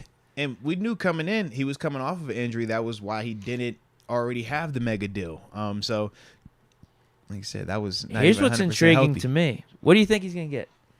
What would be the mark you said if the number gets too crazy? He had, 8 let last him walk? year? What did he make last year? Yeah, I think it was 1 for 8, right? Yeah, I think that's what it was. 11. So anything over 10. I like him at 11. That's probably where I max out at. I don't want to go over there. Bro, I'm shocked at this because I'm thinking, all right, he played really good with us this year. He was supposed to get like 10 or 11 with Chicago on a multi-year that's deal. what I'm saying. Got 8 with us on a 1-year deal. Mm-hmm. Like that's probably what he's going to be trying to get again. At the floor, he's another year older, so maybe you drop it to 7. Spot Rack has his calculated market value at $3.4 million. Nah, I don't believe that. Bleacher Report had it around 6 or 7. Yeah. From personal experience, they have been wrong before. I'll just leave it at that. That would be a blessing for us, though, if that somehow becomes true. And he's an underrated player. Yeah. So maybe it takes only smart teams to recognize that value. But all it takes is one team to recognize that value, and that's how the number gets ran up, you know? I can see, I see it. Because as long as they don't have a dance partner, then I think for Larry, your negotiation starts based off where you ended last year. We starting at 8, and we're going to work our way up. I think if you're the team, you're trying to keep him under double digits. I think if you're him, you're trying to get double digits because of everything we said. You weren't even all the way healthy. You weren't even practicing every day, and you still went out there and balled. You still was super effective. You still gave us numbers. You did all of this stuff. And we could feel that presence even when TJ wasn't out there. Also, that's the other part with him where it wasn't like, man. He played well throughout. Right. Certain players we talked about, it's like, man, when TJ wasn't out there, it didn't hit the same way. It was kind of watered down. That wasn't the case with Larry. Larry was one of them dudes that was a constant performer, one of those top dudes that we could really depend on in that front. I wonder if you could get him around that 7 range if it's like a 3-year deal. Multi-year deal, you know what I mean? Multi-year makes sense. I think for him, it would give him some security. And it's 50-50 on how guys view the multi-year. Some guys would view it and say, I don't want to take a lower number because now I'm going to be locked into this thing a year or 2 down the line. But if you're Larry, a guy who's come off of a year where you had to have surgery and that cost you a long-term deal, this year you were banged up, but you still were able to produce, maybe you say, okay, instead of me taking a 4-year or 5-year somewhere, what if I can get a 3 where I'm getting 7.5 each year, or 7, 8, 9, and then we go from there. Like it could be something like that. I don't know if that's going to be his mindset, but I just, from the guys that I've seen in personal experiences, like it's usually one or the other with it. What could help us, and this goes back to what you're talking about, it only takes one team, but his buzz is down more this offseason compared to last year. You think so, though? Where he was with the Bengals in that Super Bowl run, making play. You know what I mean? So everyone saw that playoff run. Kept seeing it, yeah. Whereas, like, right here, obviously we wanted to make the playoffs, but like I think he flew under the radar with the Steelers this year, league-wide. To an extent, not necessarily with us because we were seeing his plays being made, but the Steelers talk was more about Pickett and Pickens coming through at the end. Yeah. And just how, Najee Harris was starting to run the ball better, TJ Watt being back. Now, you worried about the other stop that he hasn't made in the division yet, though? Because they have to be ultra familiar with him and definitely waiting on him. And he ain't. I don't know. They got other problems to worry about right now. Yes and no, though. They got Lamar Jackson. They just paid a ton of money to Roquan Smith.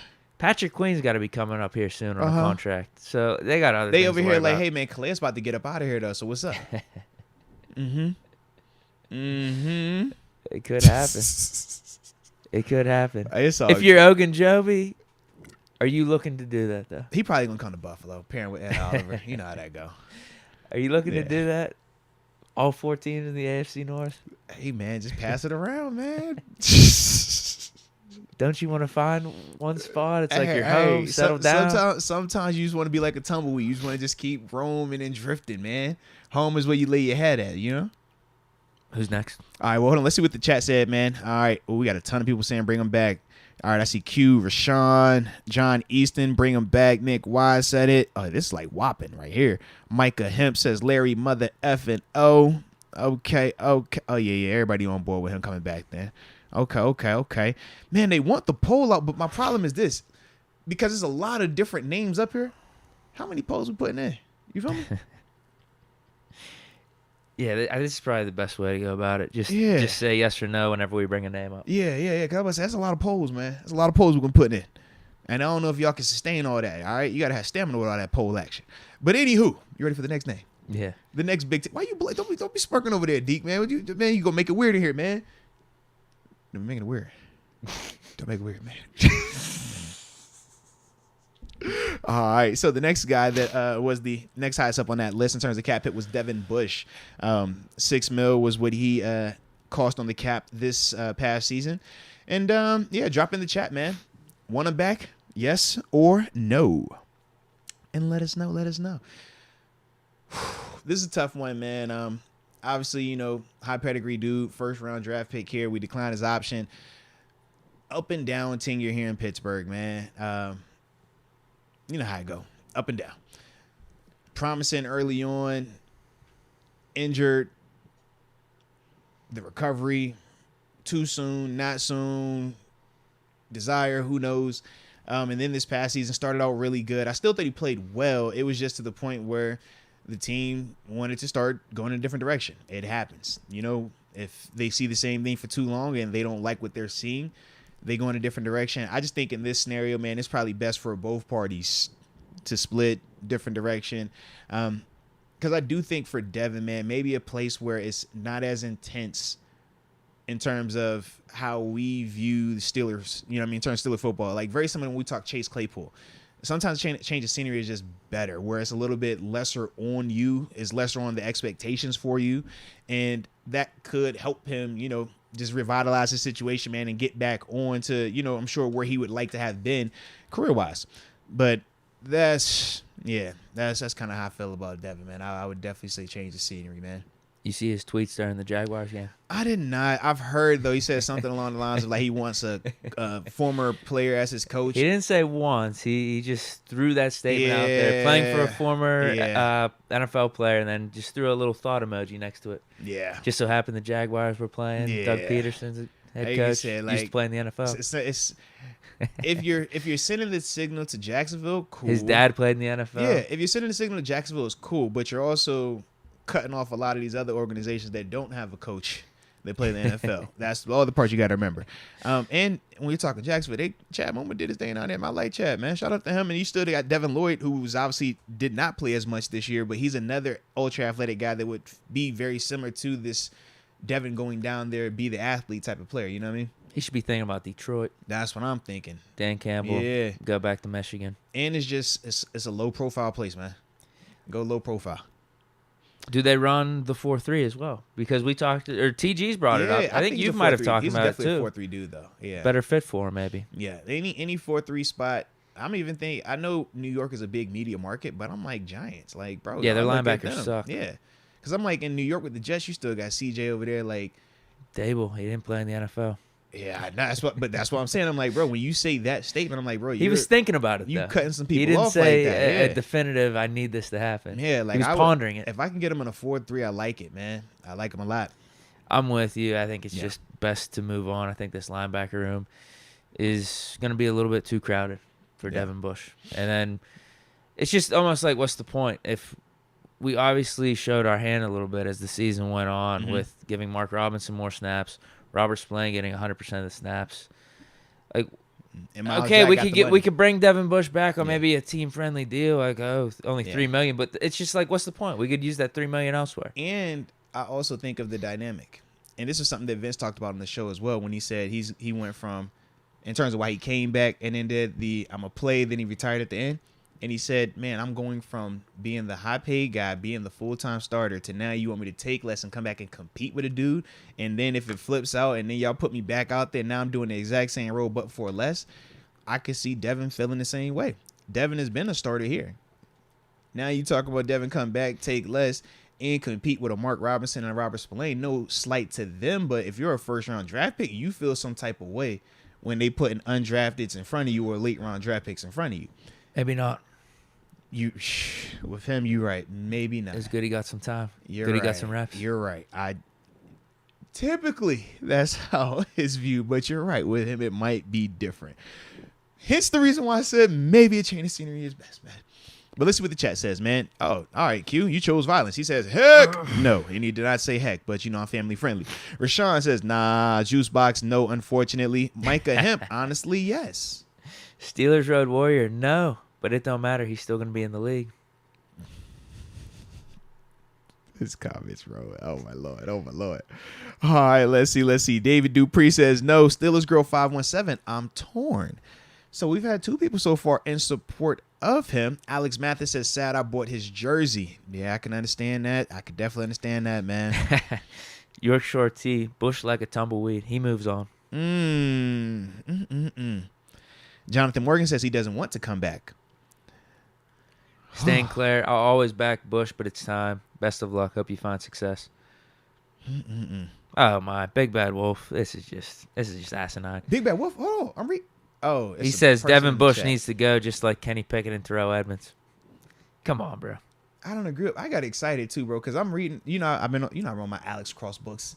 I'm on my one called Big Bad Wolf. I think it's like number 8 in the series, That bro. threw you off right there. Yeah, so when you said it, I instantly perked. I'm like, bro, who reading the Big Bad Wolf with me, man? Hey, boy, wait a minute now. Who's gonna find Pasha Sorokin? Who's gonna find the Russians today? Just to find out it was the chat, so I'm sorry. Jeez. Wow, Damon Brown. Bush deserves better. We wish him the best. He also said shave the bush. Are they saying? Are they saying sabotage 5-5? We ruined Devin Bush. Is it because Tomlin wasn't an NFL player? Leah has it right. Leah says we picked the wrong Devin. That still holds true, huh? We didn't have any say in that. We though. did not. Well, technically, one went 10, one went 5. Yeah, we would have had to trade another pick. Yeah. We were happy with Devin Bush, though. We were happy with getting him at 10. Yeah, we were, man. We were. And like you said, hindsight is 20/20, so it's always easy to go back and say what we would or would not have done. But, yeah, man, at that time, we did feel good still that we were getting a young, talented linebacker, Devin. He had a good rookie year. He did, man. Yeah, Damon said he ain't messing with us. He was being sarcastic. He was like, yo, y'all not going to keep putting that smut on my name. I am not that guy. That's what he said. Hey, respect Damon. Damon said, nah, y'all will stop playing. I was being sarcastic. Hey, you got a recommendation here from Mark Malone. You need to read Merry Christmas, Alex Ross. I haven't got there yet. I got the whole list, though. I got all the books. I'm a James Patterson fan. Deke, in fact, I think you was when I read the second Alex Cross book when we were going out to... You read one on a plane. Yeah, where we were flying to that one time. I was the second one, and since then, it's just, that's my thing. I got one waiting up in the wings. Once I finish up this one, I got probably 40, 50 pages left, man. Yeah. Good for you. I nerd out every once in a while. If I'm not watching tape or playing the games or with the fam, so I just want to read and get, research and read. That's definitely it. I research first and I read, and I get locked in, bro. I envy you. I haven't read a book in like 3 years. If you research before you read, the book get crazy, bro. Gets better. I be feeling like I'm in the book with these folks, bro. Like, I love it. Yeah, man. I love it, bro. I be in that drink, like, jumping in. Wait, what's wrong with you? It's the book, bro. It's chill, bro. It's chill. Dude popped out the corner on me. I could see it. Yeah. What do we got next? All right, so let's see. Next up on the list, you notice my dog right here. He counted for 5.2 mil on the cap this past season. I'm talking Cam Sutton, baby. And yes, he's my friend. And yes, I had the privilege and honor of calling his name on draft night. So yes, I would like for my friend to stay in Pittsburgh, please. He has my vote. Extend him. I'm with you. Bring him back. I think he's a great defensive leader for this team. I love it, man. He's my guy. He's in the prime of his career. Yes. After we signed him from letting Mike Hilton go, I think he outplayed that contract. Yeah. Absolutely. Yep. The interesting thing, here's what's funny. So we're talking about definitely cutting William Jackson, right? Let us know in the chat too, man. We want Cam Sutton back, yes or no? Let us know. We're definitely cutting William Jackson and probably Akello. Yeah. That's going to clear up like 16-ish or 17-ish in cap space. What's your number for him? Well, I'm looking at this right now. Hilton got 6 when he left here. Yeah, because he had the long term. He had the multi-year 4 deal. years. Yeah, he had the multi-year $24 million. Spot Rack has his market value around 7 right now. So it's probably around that range. Although I do think, this is tough. I think Hilton may have had more buzz because of his role here in Pittsburgh and his blitzing and stuff. It's arguable Cam Sutton played better these last 2 years than what Mike Hilton did. I think their roles were just different. Yeah. Or maybe meant more to the defense. I think the roles were just different. Think about it. We're about to try to minimize the slot corner's role because of the outside corner. That's all we're about to do in terms of like talking about it. In normal instances, yes. I just think that Mike's role as that slot is still very important in that Bengals defense. That's the only thing. But to me, Cam, I think the reason why I would pay him more though than what Mike is the versatility, because Mike, elite slot corner, he doesn't have the capability of lining up outside like that. Cam Sutton has proven now multiple occasions that he can line up out there and hold his own, along with being able to go in and still be a high-end slot corner. The thing that I also the other big reason why I would like Cam to come back, his leadership. I think that he is one of the leaders of our defense. He doesn't get talked about as much as like a TJ or a Minka, but when you talk about the guys that are communicating, the guys that are leaders, the guys that the guys talk to, look to for answers, he's one of those guys. In the classroom, on the practice field, in the weight room, he checks all those boxes off, and he's a good dude off the field as well, which I actually do care about. You know what I mean? I guess my question to you would be, what's the number though? Yeah, probably around there. Where do you stop at? 7 or 8. 7 or 8? Past that, yeah. Because to me, I'm like, he gave you he took the L deal initially when you think about them paying the way Mike Hilton got paid. Remember, the Steelers didn't pay him like that. And then the Steelers also like 4.5. Yeah, and then the Steelers also did what? They brought in Akello, paid him, and then brought in a Levi. Now, granted, they didn't get more than him, but it's like you still bringing in multiple dudes at my spot trying to replace me. Those are outside corners that they brought in. Cam Sutton has still proven that he's better than them dudes or more consistent than those dudes, right? So that's the part where I'm like, does he get more because of that? I don't think we gave him a raw deal, though, because he was more unproven. He was. Yes, I thought it was a decent deal, actually. It was just more like, we're moving on from Mike Hilton. We're going to pay you something, probably something that you're going to like, that's going to make you comfortable. When he got that deal, that's all fine. I agree with you. How do you justify them bringing in Akello and they're bringing in Levi? Because we weren't bringing in those guys to not play on the outside. We were bringing in those guys to be on the outside, move Cam to the inside. I feel like Cam was Cam was listed as our starting outside corner. I think was it both these years? Yeah, it was definitely coming into this year. And what did we say coming in? We was like, man, they have to listen there because he's been here. But once we signed Levi and we brought back Akello, the mindset was those were going to be our outside starting corners. Cam was going to move inside. And it just so happened that Cam held his own, and then obviously the injuries happened to Akello in the season, but they never beat Cam out. And I think that's also something that he could take to the negotiating table with him as well. I think that was just smart business by the Steelers. I don't think it was really a shot for sure at Cam Sutton. Akello played really good at the end of 2021. It's a no-brainer deal. You bring him back for $4 million a year.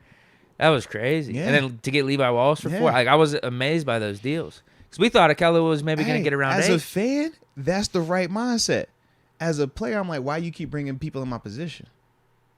What are we doing? If I'm that guy, if you believe in me, you don't need both of them. To be fair, I mean, Steelers, I think, had reason not to believe in Cam Sutton to be that guy. Absolutely did. But that's why I'm saying Cam played this year and proved he's that guy. Yeah, that's what I'm saying. Now that he has that in his belt as well, it's like, bro, y'all didn't want to believe it the last time. Y'all brought in these other dudes last time. Like, pay me the right way. That's what I'm saying. I don't think it's ever going to be a holdout situation. I don't think it's ever going to get nasty or nothing like that. I'm just saying, I think he good, I would like him to get in that 8 range. Sure. Yeah. Anything past that, you might be cringing a little bit. 10 and up. Yeah. 10 hurt. That's no way. But he's outside starting corner. What's the outside starting corner market? I don't know what it is right now. I don't either. Yeah. What is it actually? Yeah. Ooh. You know what's interesting? I was bringing up William Jackson. This is one of the things we were talking about. Cam Sutton, Ogunjobi, these guys that could get significant contracts when it comes to like the cap space. Yeah. Just cutting William Jackson and Akello Witherspoon, we will be able to make this Sutton deal and Ogunjobi deal happen like in the snap of a finger. We should. And then I think you still even got some room there depending on what like an Edmunds or Casey gets. But obviously there's restructurings we could do as well. Some other cap casualties that we talked about. So I feel like we should be able to bring back, like it's not that far of a stretch. Because in the back of my mind, I'm a little worried. Can we bring all these guys back? Or are we just, in a way, printing monopoly money, just saying, oh yeah, bring this guy back, bring this guy back. I actually think we should be able to do it all. I feel like right now we should. But negotiations are negotiations. And that's the part we'll see in terms of when numbers start getting thrown around. Sometimes players might think a little bit more highly of themselves than the organization feels. And sometimes the organization doesn't think highly enough of certain players. That's the part that we just got to see how that plays out. But on paper, yes, I agree. We should be able to retain a lot of what we currently have right now. Okay, you ready for this? All right, let's see. The unrestricted guys? Marcus Peters. Bradley Roby. James Bradbury. Bradbury's the one. Bradbury got Bradbury's the one. 7.25 last year on that 1-year deal with the Eagles. 1 year? Damn. If it's a 1 year, you can cook it. Yeah.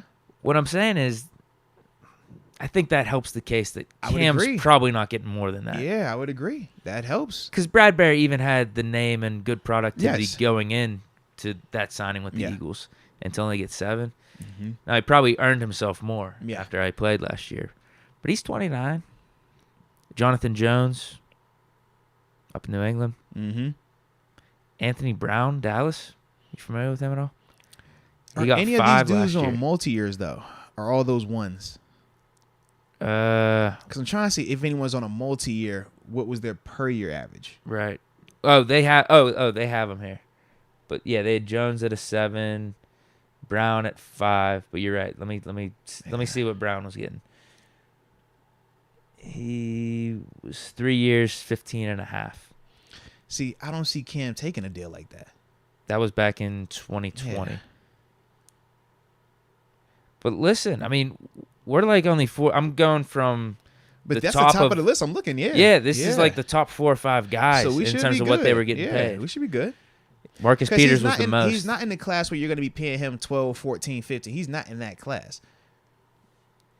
7 should be fine. Because Cam right now, out of this unrestricted free agent class, is based off what he was getting paid last year at 4.5. 1, 2, 3, 4, 5, 6, 7th highest. No. I don't know what that's saying about this unrestricted free agent cornerback class, though. Could maybe someone overpay because there's not too many names out here. Because the big usually name you get a big name or two. No, the big name is Peters, and he's 30. Yeah. 30, had a lot of injuries. He had the ACL, not last year, year before. Patrick Peterson.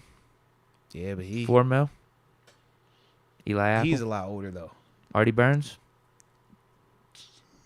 What my dog get, man? Last year? Yeah. 2 million. There it is. Tap in one time. Yeah. Keep collecting, baby. Stack it up. Rock Ya-Sin. That's on me in Indianapolis. Sean Bunting. Mm-hmm. Grady Williams. Say ain't no real money out there, man. PJ Williams from the Saints.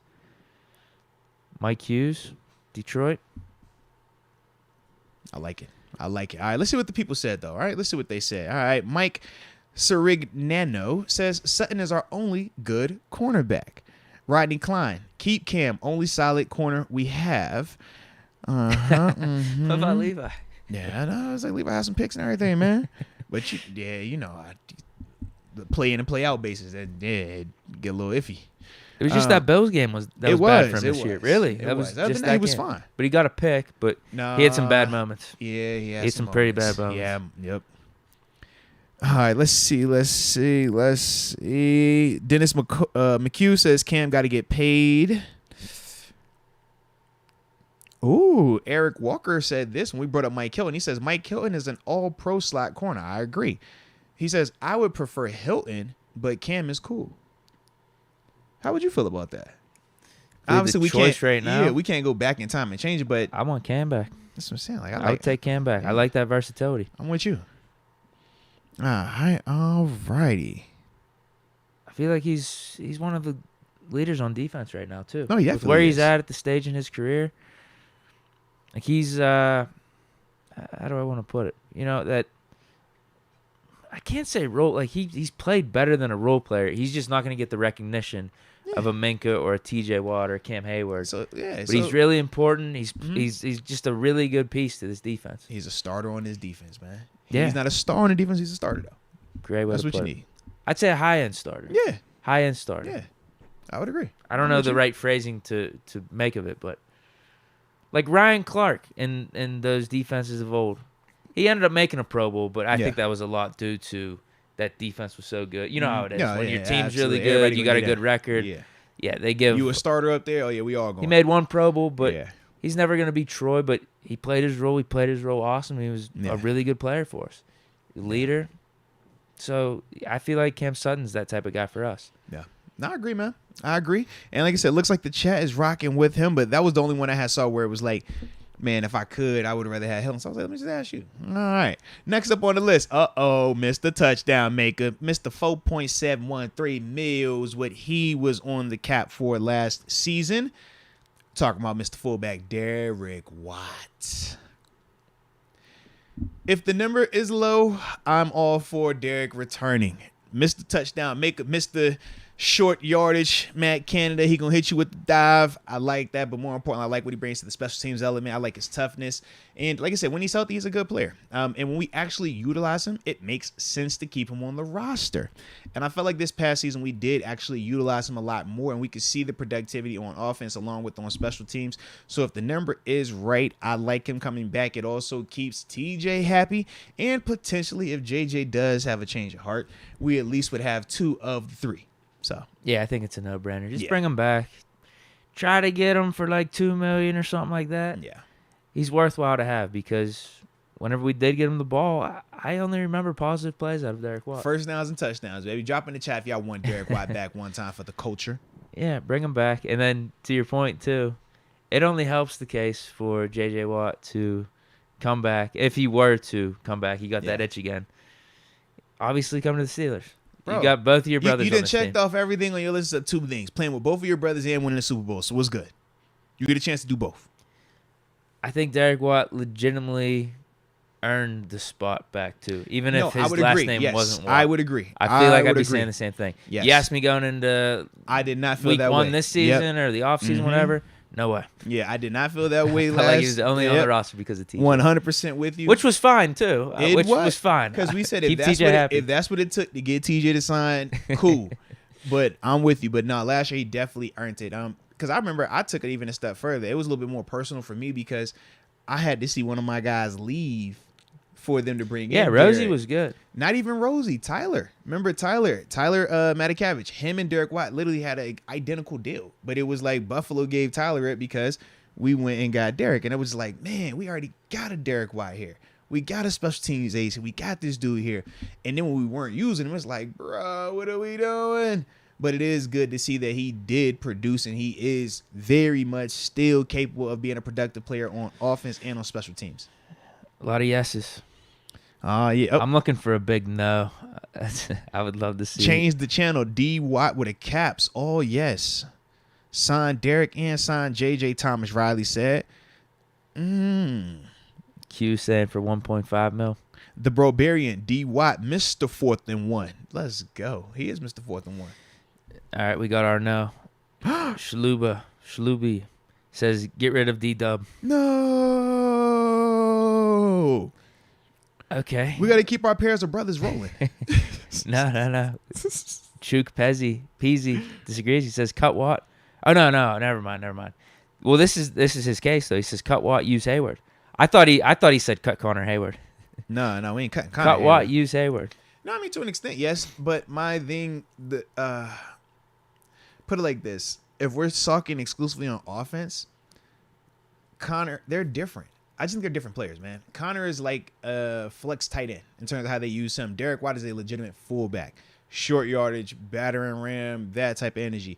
I just think they're night and day in what they bring offensively, special teams wise. Connor isn't Derek Watt just yet. Connor can make some plays, but remember, everybody wanted to fire Danny Smith because Connor was the one who had missed the open tackle on special teams, and they had a big return, and everybody was losing their mind. Danny Smith. And it's like, no, that's an open man. You got to make that play. Derek Watt don't miss those. So that's the only reason why I still would have to side with Derek Watt in comparison, direct comparison to Connor Hayward. Connor can catch. Connor can run routes, and I get that. But how frequently are we using him in that role based on what we're already talking about receiver-wise? Based on what we're talking about having a Calvin Austin back. The slot stuff that we were seeing from Connor in terms of him running down the middle of the field versus Tampa 2 and Kenny throwing that throw, that's your slot receiver typically.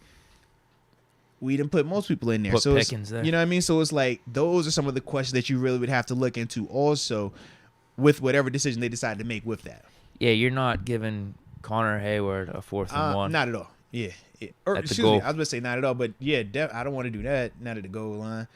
And then I was going to say, I thought you was about to say you're not going to throw it to Connor in the slot versus if you got an opportunity to put Pickens in the slot or another like receiver in the slot, you would still side that over Connor. It worked a couple times this year. It did. But if we could start designing an offense where we get Calvin Austin out there with a Deontay and Pickens.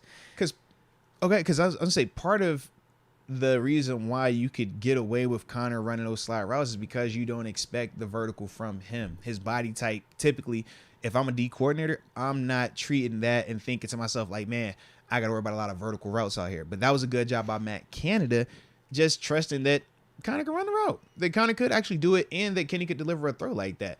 Because you're not calling certain things like that if you don't believe that this guy's even capable of that, because it's not going to be a threat. And if that safety just sitting there, well, now you just killed that whole side of the field. So it was good to even see Canada in that vein. I know we don't give him credit. I know. But that was also something that I thought was pretty dope. All right. They're like specialty players, too. They are, yeah. It's funny I'm even talking about these type of guys like this because, I don't know, you just would have asked me like 3-4 years ago. You weren't always in tune that way, man? It's just like, all right, we got Big Ben and AB and Lev Bell. We got the big three. I don't really care about anyone else. That's all I'm starting to appreciate some of these little more nuances. Like, even if Derek White only gets 5 or 10 snaps, he's made the most of it, though, in this last year. And if we do re-sign him, I'm sure we'll have some type of role. I'm fine with bringing him back. Same with the Connor Hayward. Like, I'm appreciating the little things there we go. as I get older in life. Say, man, this is aging. Just, beautiful. All right. The next on the list. He counted for $4.04 million on the cap. Coming in at quarterback. Number 2 in your hearts and number 2 on the roster, but not number 2 on the depth chart. Mason Rudolph. How you feeling? I guess I've been going for. Oh yeah, you bring him back. You bringing him back? I'm 100% fine with bringing him back. Come on, man, bring him back. He's not coming back though. I think he'd be the perfect backup. Talk about potentially Dobbs coming in. Mm-hmm. That would be fine. A Mason Rudolph would be fine. Yeah. Someone like a Jacoby Brissett or bringing back Mitch Trubisky. Like, these would all be really good backups, I think, for us. But Mason's history here with the Pittsburgh Steelers organization, I wouldn't blame him for not wanting to come back. We kind of snubbed him in a way every step along the way. Mm-hmm. Although even with the typo, some of it's on him. Some of it was clerical errors. He literally had his chance in 2019. He did. Ben was out the whole season. He's out the whole season, and he gave us meh.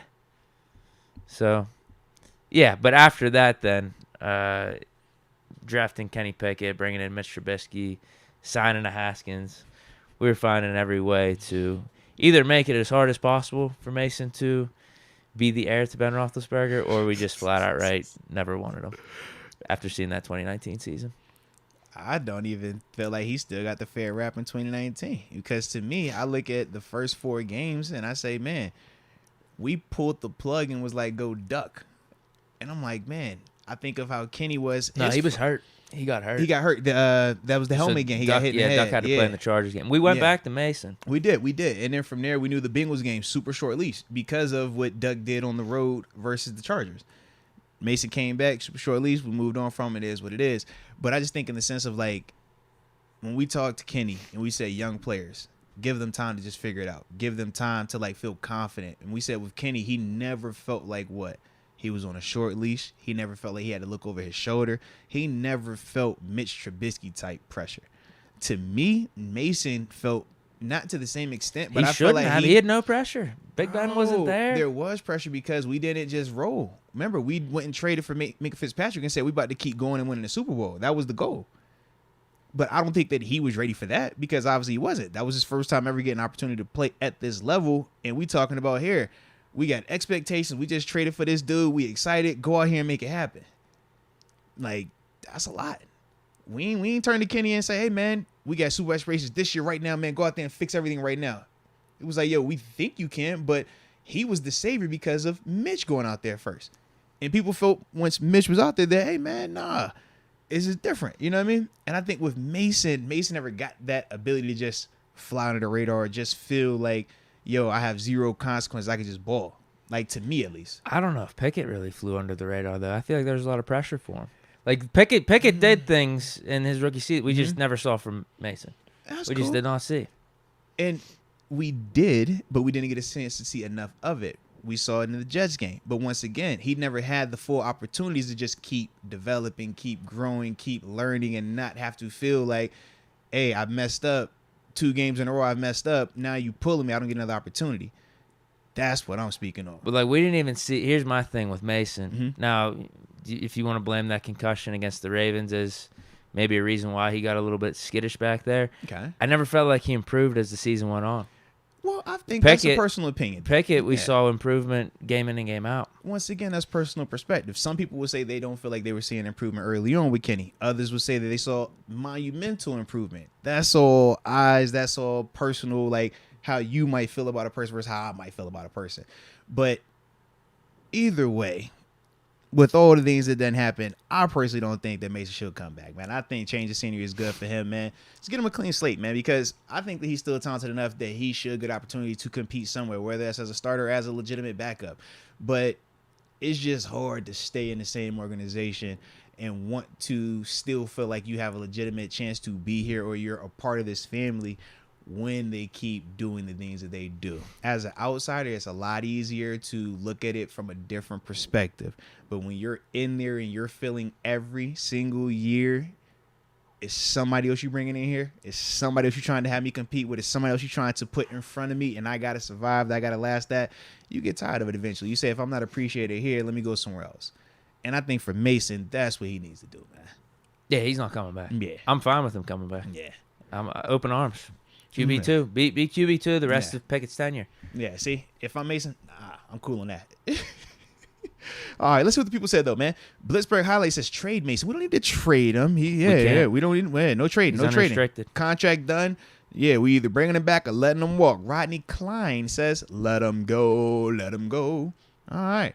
Shoddy Bills, he's with you. Keep Mason. Yeah, I'm 100% fine with it. All right. It's not going to work, though. It's not going to. I'm 100% fine with bringing Mitch major back. Conflict of interest, man. I just don't see how that's going to pop off. Chuck Peasy says, keep Mason. All right. Donald Copeland, Mason, see you, bye. Kyle Grajada, Mason Rudolph, no way, Moats. All right, let's see who else. Todd Sikowski, hasta la vista, Mason. Ooh, Damon Brown, Mason has done his time. It's only fair we let him go and bring back Duck. Uh-oh. That's another fan favorite. Yeah. Todd Sikowski, free Mason. Freedom, man. Eric Walker, keep Mason. X Concepts 1, keep Mason. Sam Jones, keep him. Leah Warren, Mason ain't coming back. B Ham 80, Mason doesn't want to stay. You could tell in his interviews. Yeah, bro. Who do you think is like more ready to leave, Mason or Mitch? Both equally. Yeah. More ready to leave? Yeah. Mason. Yeah. Yeah, because he doesn't. I mean, it's just over. It's been like longer for him too. He's been like doing this since the rookie year. At least Mitch is like, all right, I had just 12 months of this thing. Right. Yeah. Yeah. Right. Exactly. Yeah. All right. Next up on that list, there, man. Cost $3.463 million on the cap last year. Plays nose tackle, and he's a part of the best draft class in NFL history. That 2010 draft class, what I'm talking about, Deke. And we got the homie Tyson Alualu. No. Dang. It's just time. Oh. Say it ain't so. Yeah, it's just time. Don't you do that. Oh. Seems like he has a nice family. Beautiful family, man. Love the family. Shout out to my dog. Like you said, he's spent a decent amount of time in the league, so he's got money saved up. Oh, yeah. He big paper. He pre-CBA, too. First round pick. Don't forget that. Big bang. It's just time. Yeah. Call it a career. I agree, man. Love Tyson. That's my dude, man. Like I said, all the way back to 2010, man, when I got a chance to meet him out at the Rookie Symposium. And who would have known a couple years later, man, we'll be out here, on the same squad, bleeding, getting it in, man. But Father Time is undefeated. The productivity has decreased. The consistency has decreased. Still a good player, but it's a young man's game. And that is at that stage. I think that's the stage that Tyson is at, unfortunately. Yeah. He's at start a podcast stage. Yeah. Definitely at start a podcast stage. Go ahead and start you one, man. If you go get you a gravy train somewhere else for 1 year, cool. AZ is always available. Okay? AZ is always available. Just get you one of them like it's not Flores will take him out there. You know what I'm saying? hey, either get you go out there and ball out, get you a 1 year, or you go out there, you can take the dive. Knee. Lord, it's surgical. What is it? It's everything. Lord, mama, help me. You know what I mean? So whatever you need to do, just do it. But start your podcast. Whatever your career path you want to get into, just start working on it now, ahead of time. That's what they said. Hey, don't wait till you're done. Just go ahead. When you feel like that might be it, just go ahead and tap in it. Yeah. Time for your life's work. Listen, every time I'm sitting on that IR, I was like, hey, man, it's time. Hey, can we do can I do a radio show in Pittsburgh? Can I start talking? I like the Arizona strategy. That's what you do, man. Milk it out for another 1 year. Go out there, get you a year, man. They're going to pay you. It's going to be nice. The weather's beautiful, except June to August. You know, June, July. That's when you don't want to be out there then. But other than that, you can be dope, bro. Yeah. That's what I would say. I think we agree. Yeah. I think most people in the chat agree, too. You know what I'm saying? Yeah. I do feel like a lot of y'all in the chat. First off, I feel kind of way that y'all agree like that, though, bro. Y'all ain't got to be agreeing like that, all right? No, 412 y'all says ain't Jags gotta can be. have him now. Bro, they said, yo, he's back to this. Just put him back out there, Jack. Hey, Jackson, remember y'all wanted him a year ago, and he flip-flopped on y'all? Y'all can have real this time. Y'all got to chill, man. Nah, not my dog, man. Not my dog. Yeah, not going to front. That ended up being a terrible deal. Just hindsight 2020 because he got hurt in the second week of 2021. And then we didn't get the best of Tyson this year. But prior to him being hurt, though, we thought he was going to be great. We loved it. We loved it. Yeah, it's like, oh, damn, we got him back. This is great. Yeah. We thought he was going to Jacksonville. Injuries definitely We got our him, interior shored up now. Yeah. Let's make a run with 7. They said, send my dog back to Jacksonville. This is crazy. All right, well, let's see what they say about the next guy then, man. Because he cost $2.9 million in terms of his cap hit last season. Played interior D-line as well. Chris Wormley. What up, Big Worm? Big Worm, Big Worm, Big Perm, Big Worm, Big Worm. He from Friday as well, if you don't know. No, Big haven't Worm. seen it Drive yet. an ice cream truck, bro. Trust me on this, bro. He with it, too. All right. But, yeah, how we feeling about Chris Wormley, man? This one's dicey. Talented, consistent, not a superstar. This one's really dicey because we have some pretty good D-line depth. We do. Assuming we bring back Ogunjobi and Hayward. And then you got him on Travis. I think, isn't he on this list too? Unrestricted guys? Yeah. No, he's not up there. Nope. Really? No, Montravis is not on that list. No, because remember, we re-signed him.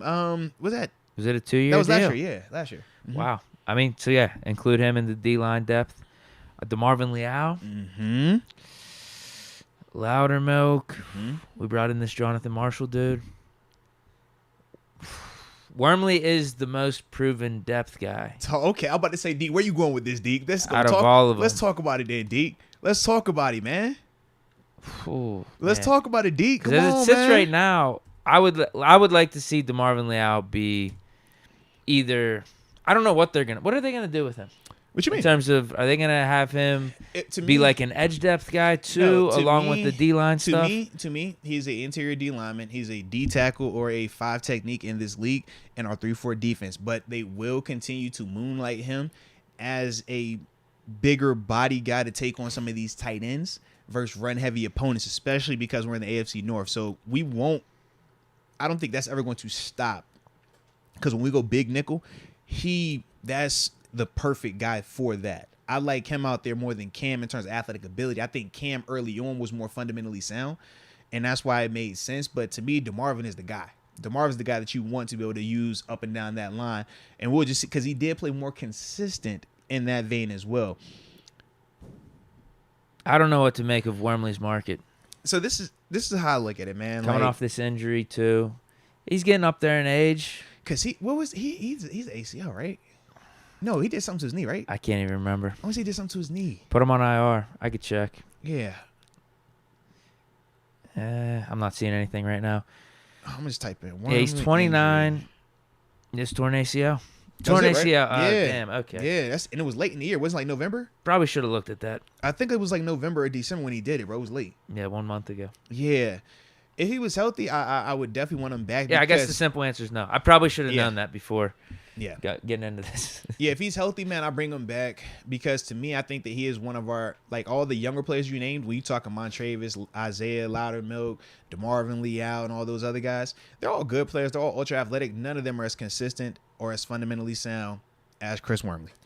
outside of Cam Hayward, Chris Wormley is the next most fundamental defense lineman that we have in terms of being a technician, in terms of, remember when we talked about how he could keep having success and how he was getting sacks and how he was getting tackles? I'm like, bro, he's not even an athlete like that. But we said, man, he makes all the plays he's supposed to make because he's never out of position. He's so consistent with his hands and his foot placement and his eyes. That's why I want him back. Because I would take fundamentally sound over ultra athletic, but it's up and down any day of the week. But with the injury, I'm not going to get that early on. I don't even know what it's going to get back to because, like you said, he was never a great athlete on top of that. And he was, if I remember correctly, he already wore a knee brace. So now I'm just like, dang, like, is this the opposite knee now that is hurt? How compromised are you going to be? So for me, I say no as well because of the health element. If he's willing to take a vet minimum deal just to get back in house and rehab, whatever, I'm fine with that. That's the other thing. And I think that could very well be at play where he says, you know what, give me the vet min. I'm going to rehab all offseason here. You're not going to cut him early on. I think he starts the season on PUP. Mm-hmm. And then from there, you see what he does. Midway through, whatever. Yeah, if your D lineman depth is not good or his injuries or guys aren't playing well, you like what you're seeing from Worm, you activate him. If you don't like it, you put him on IR for the rest of the year. And, then after that, you go about your business. It's not going to cost you crazy in terms of just having him on a minimum contract and you roll like that. If I bring him back, it has to be under that circumstance. I don't want to sign him for anything more than that. I think that'd probably be the best for him, too, because where else are you going to get a deal higher than that coming off of this ACL, knowing that you already were like a depth D lineman guy? Going back home. What? Yeah, send him out of Baltimore. Send him out of Baltimore? No, he hates them because they got rid of him. Oh, I didn't know he hated him. Yeah, to trade him to the Steelers in the AFC North. I ain't know. No, I don't. Yeah, I don't think those vibes are good there. Played at Michigan, right? Yeah. Yeah, maybe go to Detroit.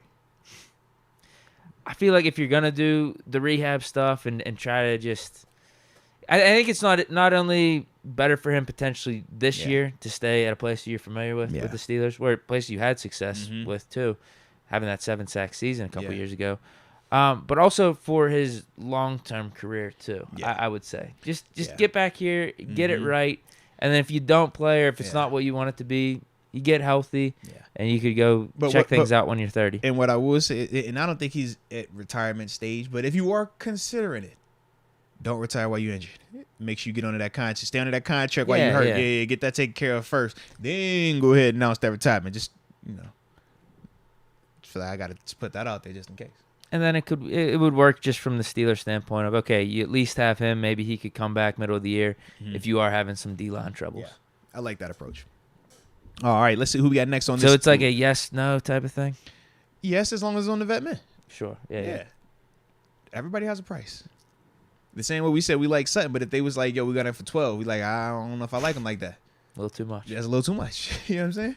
Yeah. All right, next up, $2.54 million, what he cost on the cap. I'm talking about the wide receiver, Miles Boykin. Y'all want him back, yes or no? Miles Boykin. He is very interesting to me. I love what he brings to the table on special teams. Whew. But, man, we crowded in that receiving room, too.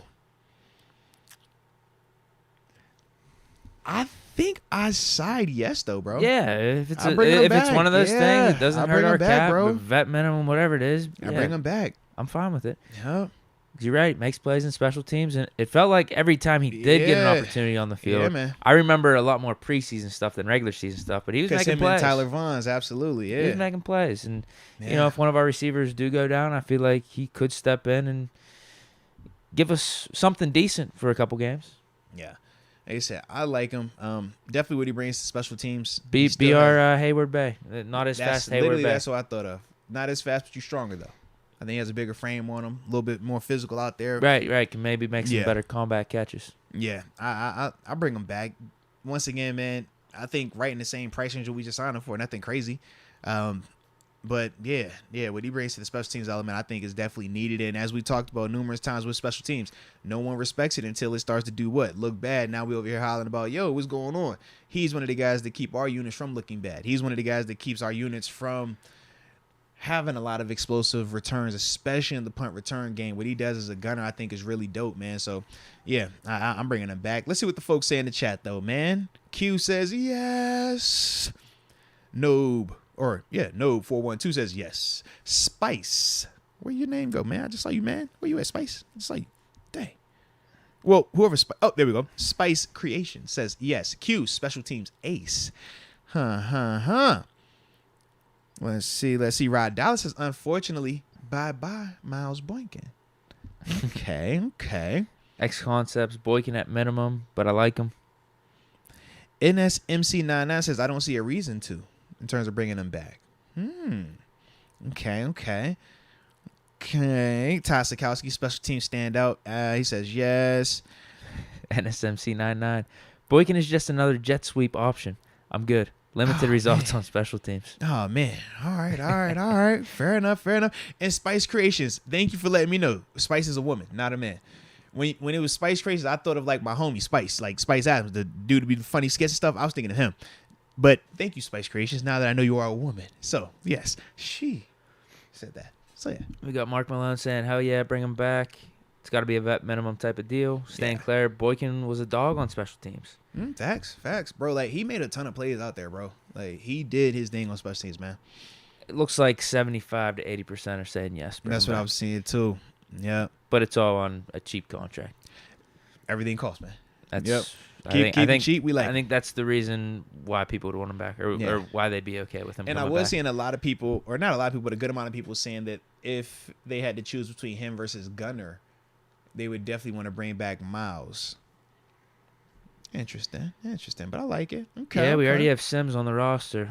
The element that Gunner brought to the table, outside of just maybe being a depth guy at receiver room, was returning kicks. And if both Gunner and Miles Boykin are doing the normal special team stuff, then you bring up a good point there. Yeah, I think Boykin's would be a little bit more valuable. But I would also say, just because remember we brought this up as soon as Gunner was moved from being the returner, everybody just assumed that he had no other role. I saw him and making that he wasn't tackles and stuff. And that's what he does consistently as well.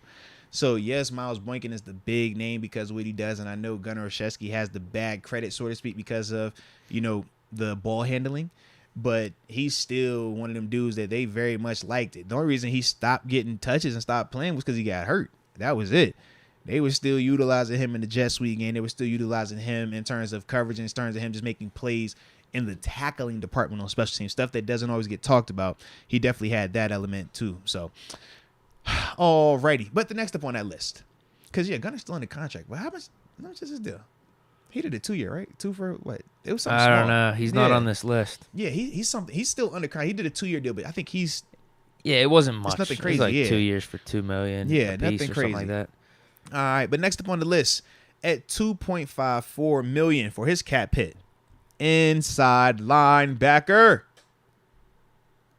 Marcus Allen. How we feeling?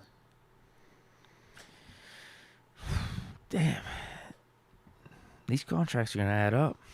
Yeah. We keep saying to everyone. Yeah. Everybody can't come. Everybody can't come to the party now. Somebody got to get off the invite list. We can't have 50 people in the VIP section with only 10 bottles, Deke. We only got 10 bottles in here, man. Everybody can't get invited to the party, bro. Some of them got to be on that side of the rope. Who's staying on that side of the rope, Deke, and who's on the couch with us? Huh? I need 2 bottles in my hand. So we down to 8. All right? I know you probably 1.5. You're a 2-bottle dude, right? Yeah, you definitely a 2-bottle dude with the taco meat out. So, yeah, somebody can't come back, man. Okay? I'm good with Marcus Allen coming back. Let's go. I told you about the knucklehead rule. I think we need him. Let's go. We need the one guy to get the locker room hype. Let's go. To bring some of that jankiness Walker, to the table. Take over your trap. Because who's going to be that guy? Take over your trap. We won't have that guy anymore. Take over your trap. You're right. He's the guy. I'm not like pushing for it that He's much, the guy. but I feel like it's a team element that you need. That's why you bring him back. You know what I'm saying? He's that guy. Yeah. And you're right. Danny Smith likes him. Bring him back. Hey, get your cameo, man. Get your feature on that real quick. That's our TikTok, man. We on. I like him, bro. You know I'm a fan of him. I want him back. I'm cool with him being back. It's crazy. His cap hit was a little bit higher than Robert Spillane. I was a little bit surprised by that. I'm not surprised because we know what his contract was. Terrell Edmunds has not been mentioned. Yes. All these guys are getting paid more than Terrell Edmunds, the guy that's paying it's crazy. 100% of the snaps. It's crazy. And is our starting safety. It's crazy, bro. How did Omar Khan and Kevin Colbert pull that off? Make it make sense, bro. Make it make sense. Even Casey, too. I'm telling you, bro. Casey, Edmunds, and Spillane, they cheap, bro. They was cheap, bro. We paid Marcus Allen, or at least his cap hit was more than those guys. Their cap hit was cheaper than that, yeah. Chris Wormley's cap hit was more than those dudes, man. Terrell Edmunds. Yes. Miles Boykin cap hit was more than them dudes, man. Yeah. Mason Rudolph cap hit. Derek White cap, yeah, man. Yeah. But for me, man, like I said, I bring Marcus Allen back. I would like to, at least. I would not want to bring him back at the same number, though. You know, I would like to make some adjustments. Can I make some adjustments? All these special teams guys, vet men. Yeah, like I want to dial that back a little bit. Now, part of that, I believe, for Marcus was because he signed a tender. And I think the tender is what paid him what it paid him. That's why he got the 2.5. Because Spillane was a tender guy as well. Because if I remember, both of them, no. Spillane was he was restricted, so he didn't really have an option. But with Marcus Allen, man, he makes plays on special teams. He's a core four special teamer in terms of plays on all of them, man. Punt, return, kickoff, return, man. Is a productive player, brings excitement to the team, brings excitement to the locker room, man.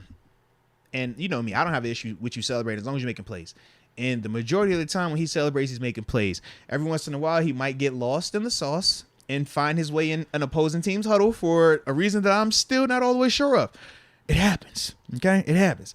But to me, he's one of them dudes. Short leash now. You can't have any more of them now. Can't have a lot of them. Can't keep doing that now. But everything else he brings to the table, I do like. And what you said, Deke, in terms of his locker room, just being the fun guy. You know, he kind of, like, I don't know him personally, but just how his energy is around the guys, how his energy is in the locker room, it reminds me of Ducey, William Gay.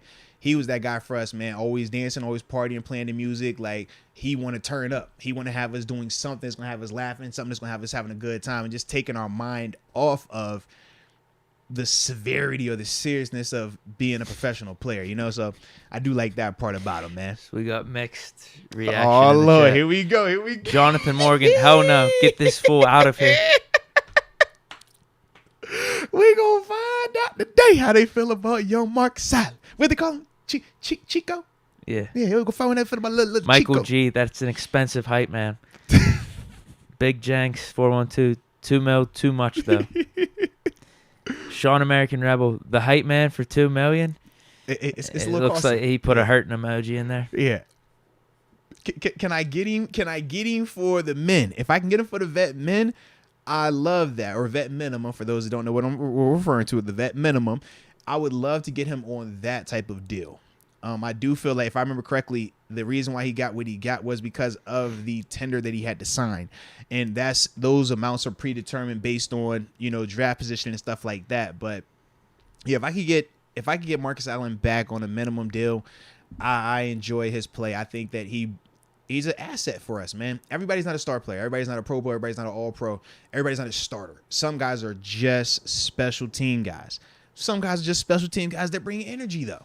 And you need those type of dudes on occasion, man. But I would like to drop that price just a tad bit. Yeah, with no Claypool, no Juju, no Ebron anymore. Mm-hmm.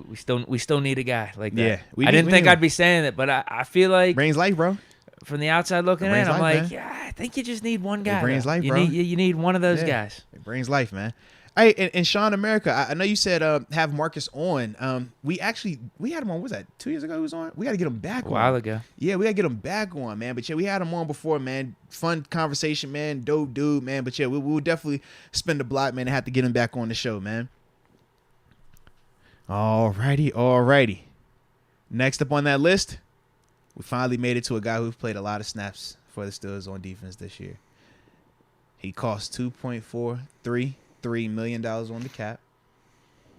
Robert Spillane. Drop in the chat. Yay or nay? You want him back or nah? All right, I guess. And Cal Grajada, I did see you ask the question. He says, how much is the vet minimum? So it's based off of your years played. for Marcus, I think he's in that 6 to 7 year range. So for him, it's probably going to be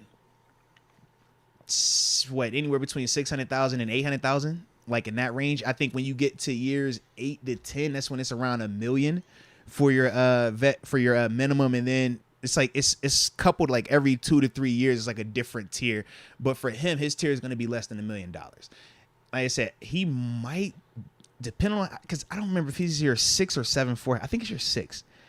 I feel like he's going to be in that 800,000 and below range. I think he's like in that category right there off the top of my head, but that is ultimately how it works in terms of the vet minimums. Is based on how many years you have accumulated and stuff like that. But going back to Robert Spillane, to me, man, I want Robert back, man. It's a couple reasons. Number one, he's super consistent, super productive. I know what I'm getting with him. He's my McDonald's number one. It doesn't matter where I'm at. That's the Big Mac. It's that simple. You know what I mean?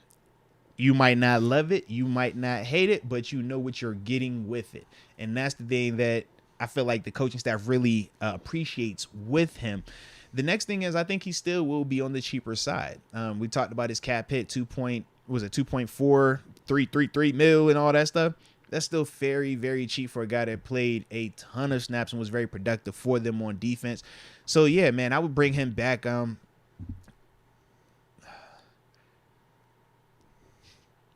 I don't know the number.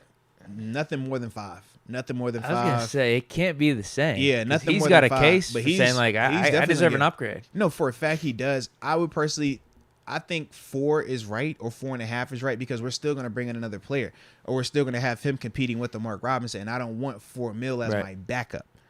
So I want to make sure that the cost is right. But I think the difference for him is we still have a Myles Jack and we have a Mark Robinson currently here. So even though he is going to be deserving of a raise and he's going to have a case for it, the team's case is going to be, we still got Myles Jack here and we got a young guy, Mark Robinson, who we're excited about.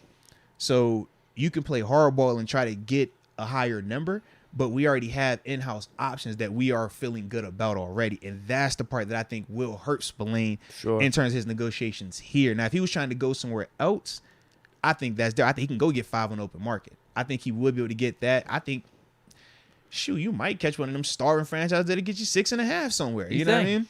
Like, just in the sense of like a fool. Like, we've talked about how we've seen every offseason there's going to be a team out there that will overpay. That was my question. I didn't know if other teams would value him the same way we value him here. I feel like we do value him. We value him here. We do. But we're crowded in the sense that we have a Myles who's the high-end guy. We don't view Spillane as the high-end guy, but we have Mark Robinson who we're like, yo, you can do potentially Spillane but more athletic.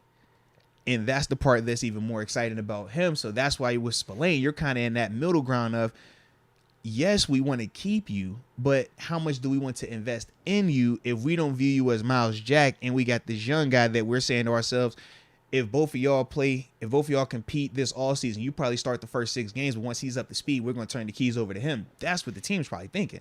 So if you're Spillane, when you're trying to have a leg to stand on, because I just know when I was in negotiations, how did we talk to me? And the thing that helped me the most was Worlds retiring. Because now it's like, bro, I'm not competing with Worlds, Debo, Jarvis. It's not. I'm competing with Debo, who just was retired, and Jarvis at the time, who didn't have the numbers. Way better ground to stand on. Right now for Spillane, man, as long as Myles Jack here, you're not going to be that big dog.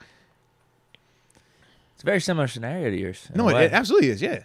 Yeah, I was like, that's the difference for me, though. It was like, I had Worlds retire. It's like nobody knew who was going to retire. You're getting that contract to maybe be a potential starter, but definitely just, you got some guys with paths ahead of you. I give you enough so you feel taken care of, but not enough that if you're not the starter, I don't look at you and I'm like, bro, why am I paying him this? And that's ultimately what helped me towards the end of my career here, when you bringing in a Bud and a TJ and you want to play chick and stuff like that. It's like, well, hey, man, his number still isn't crazy, so we can let him still be, all right, role mentor, role player. When guys get hurt, you go out there type situation. So, yeah. Yeah, I'm good with Spillane coming back as well. All right. Someone said it pretty good. I want to find their username. I'm going to say their comment. I'll give them credit later. They said Spillane is the safety valve to the inside linebacker room. No, facts. I would agree with that, man. I would agree. Big Jinx 412 simply says Spillane is a Steeler. I'm with you on that, man. Let's see. Kenneth Moses says, yep, on a similar deal, we could bring him back. Like I said, I don't think you'll get him on a similar. I think the team is going to try to come back with that similar approach. But to me, Spillane, your argument is the numbers. Yeah. We'd have done this multiple years now. You done put everybody out here in front of me. You done had all this stuff, and my numbers are still what they are. Particularly this last year. I'm still the guy that you can't get off the field. I'm the third down guy. I'm the guy you can't get off the field. So as much as you want to criticize me, as much as you want to tell me what I can't do, let's talk about what I do. You know, and what I do for this team is a lot. That was Dunte Baker that said it. He said, keep Shout Robert out to him, safety valve for the linebacker room. Along with him being a productive special teams player as well. We talked about that on the show when he came on with us. Just because he's no longer the main special team guy, he still played about 40 to 50% of the special team snaps this year. Like, he plays a ton, both defense and special teams. A lot of times when he's going to defense, watch on punt. He's covering a punt before he even goes to play defense, man. Watch on some of these kickoffs, man. He running out. Well, now they switched it out. They started to get Mark Robinson out there more this year. But even before that, last year, it was like, man, Spillane be the dude running down on kickoff and then turn around and play defense. That sucks. You know what I'm saying? But that's Spillane, man. So let's see what the people saying, man. All right, Jamie Carlos, Spillane stays bet. William Cecil, Spillane needs to stay. Mike Hood, Def got his sign, Spillane. Rod Dollar says he's extra fried right now. Hey, man, that make two of us. Damon Brown, bring 41 back. Mm-hmm. Shoddy Bills, he's a great plug. People forget about, this is NSMC 99, people forget about Spillane's touchdown pass breakup against the Bucs. No, he can cover. That's the thing. But that's what we talked about is like, just because a guy's ultra athletic doesn't mean he can't cover in this league. You got man corner, you got man cover, and you got zone cover guys. He's a zone cover guy. And anytime he's in zone coverage, man, I can put on countless tapes and show his impact, his effect in that vein. And even when he's in man-to-man, I can still show you countless times this year where he was still highly effective in doing that job as well. Yeah, Spillane, man, he just is the guy that it's like he's appreciated, but I don't feel like he's ever going to pass like that eyeball test of like, all right, we think he's sexy at this position now. We love what he brings to the table right now. I don't think he'll ever grow to that. I think he's going to always be that like. He was early on. Yeah, he started out like that. Yeah, he definitely did. But that pace. Yeah, we were like Devin Bush. Yeah, that was a crazy pace though. You know what I mean? That's first round. That's what we expected from Devin. Like that type of productivity. But for Spillane to try to sustain that, that's out of his wheelhouse, so to speak. You know what I mean? Like you can see like he still is a good player, but based on what we saw them first couple of games to where he's at now, different levels. You know what I mean? But yeah, man, I definitely like him a lot, man. Just like I said, he's a good player. He checks all my boxes, man. All right, does anyone not want him? I'm trying to find, is anyone against him? Yeah, I saw a couple no's here or there.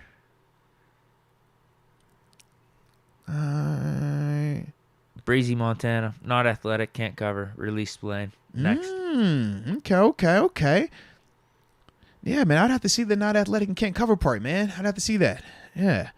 All right. Alrighty. That's the one I saw at least. Yeah, I was trying to see. Buddha Blaze says no to Spillane. Yeah, there's a few. Yeah, they called him a diet Vince. Vince Williams, shout out to the homie right there, man. But yeah, all right, so shout out to Spillane. All right, next up on the list. You ready for this one? Made 1.5, or didn't make 1.5. He cost 1.5 against the Steelers cap last season. At outside linebacker, Malik Reed.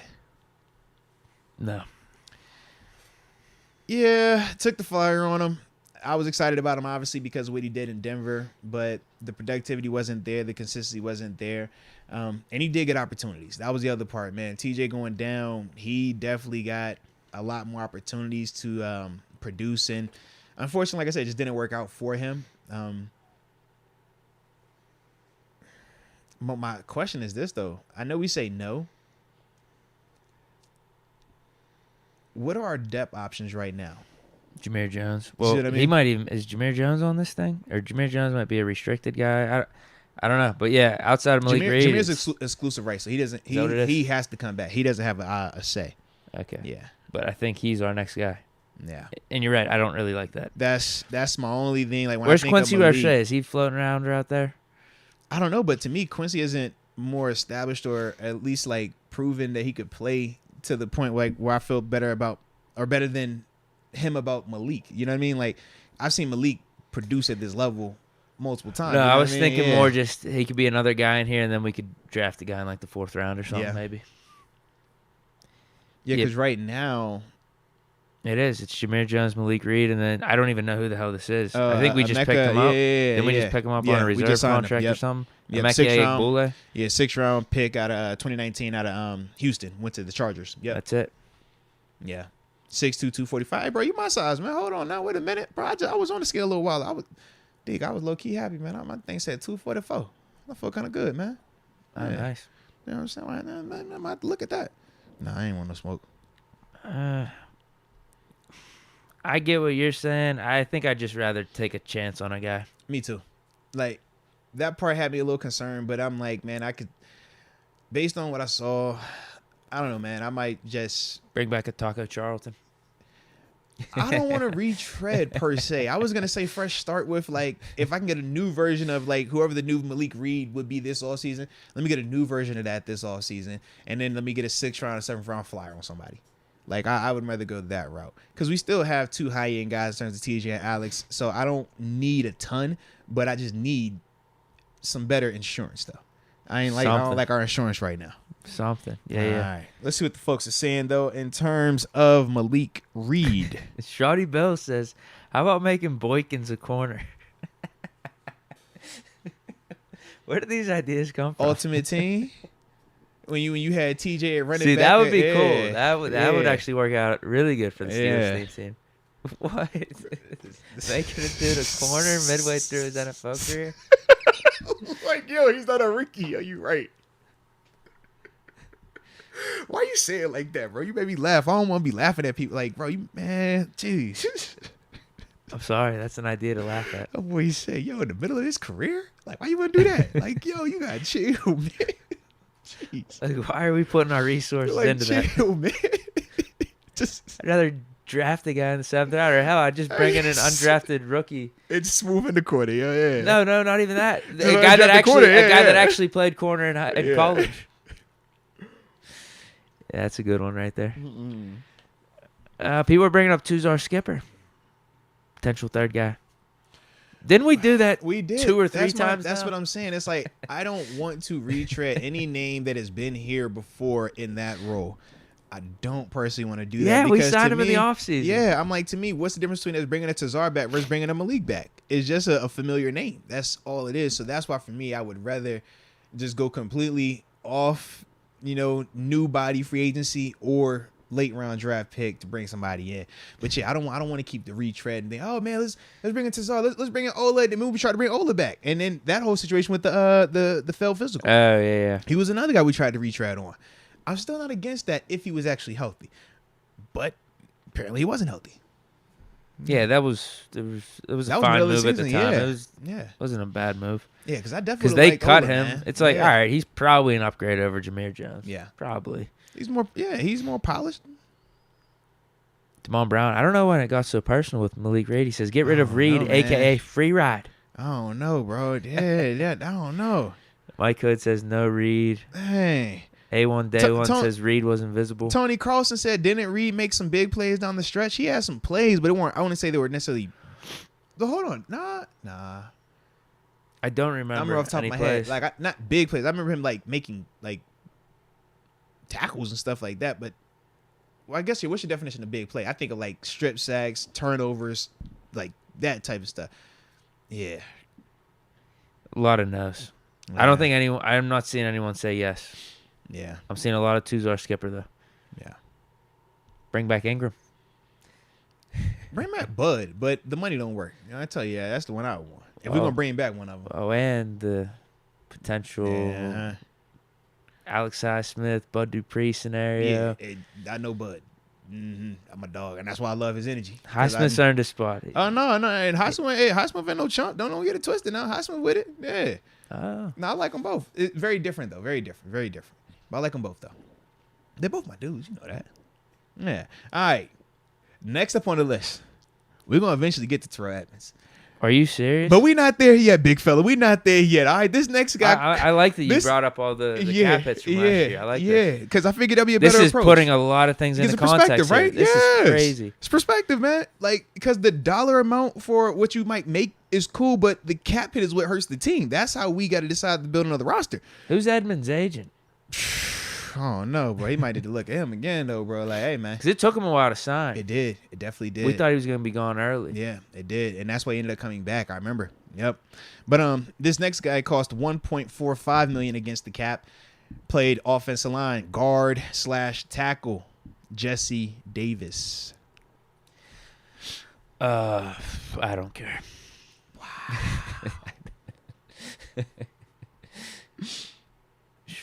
Vet man. It's the vet man theory. Sure. Came over from Minnesota, obviously. He's a depth line guy for us. He was the backup. He backed up Chooks all year. Obviously, Chooks was healthy, so we never had to worry about him. But remember, for context, Jesse was Leo the guy. Warren says who? Yeah, so context-wise, Jesse Davis, we signed him in the preseason. He was in Miami the majority of his career.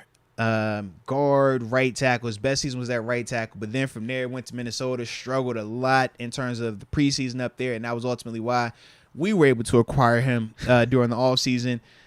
That's the scenario with Jesse.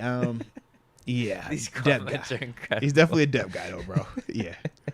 See, I feel bad. Like, my God. At least these are definitive no's. Like, that's the funniest part. He didn't do anything bad for us. But it's because they don't know who he is. Like, but this is also why we make sure that we at least know who we're gonna be telling y'all about.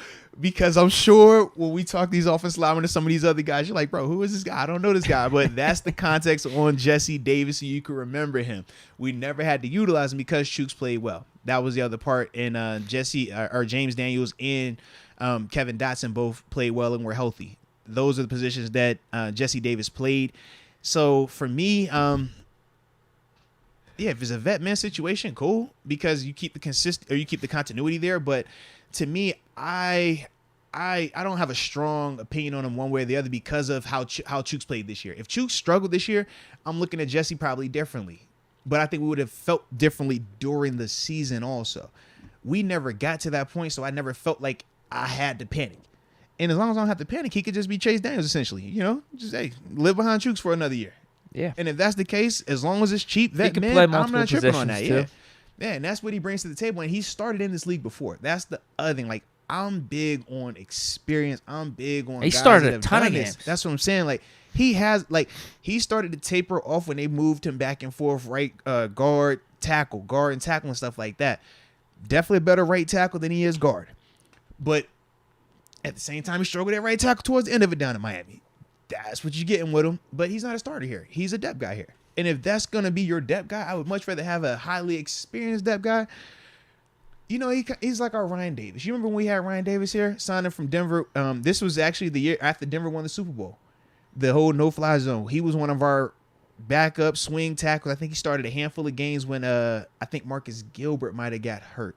Started a handful of games for us, but he's essentially that version for us. I look at Jesse just like that, man. Bring your experience, be the backup guy, help us in terms of practice, because, hey, you're still giving quality looks to our younger guys, our guys on defense. I like him like that. But, yeah, I can only imagine how many who's and what's, and I don't know that guy. Yeah. That's what the whole... Yeah. Oh, man. G-Man says, I don't give an F.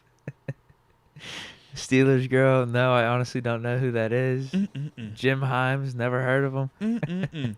Why y'all doing that man like that? Don't do that man like that. G-Man again spins it back and says, get that MFer out of Pittsburgh. It's just funny why the hate for this dude? So tough on Jesse, bro. Like, y'all don't even know Jesse a cool cat, bro. Like, dang. This is like 100% no. Hey, son, y'all are wild. I mean, I get it. It's the O-line, bro. It's the O-line. He's cooked. Gee. Ryan Harris. That was his name. Ryan Harris. Not Ryan Davis. Ryan Harris. Good call, Kaylin. Ryan Davis is the comedian dude that be Richard on social Hunt, media. did Jesse even leave his hotel? Jeez.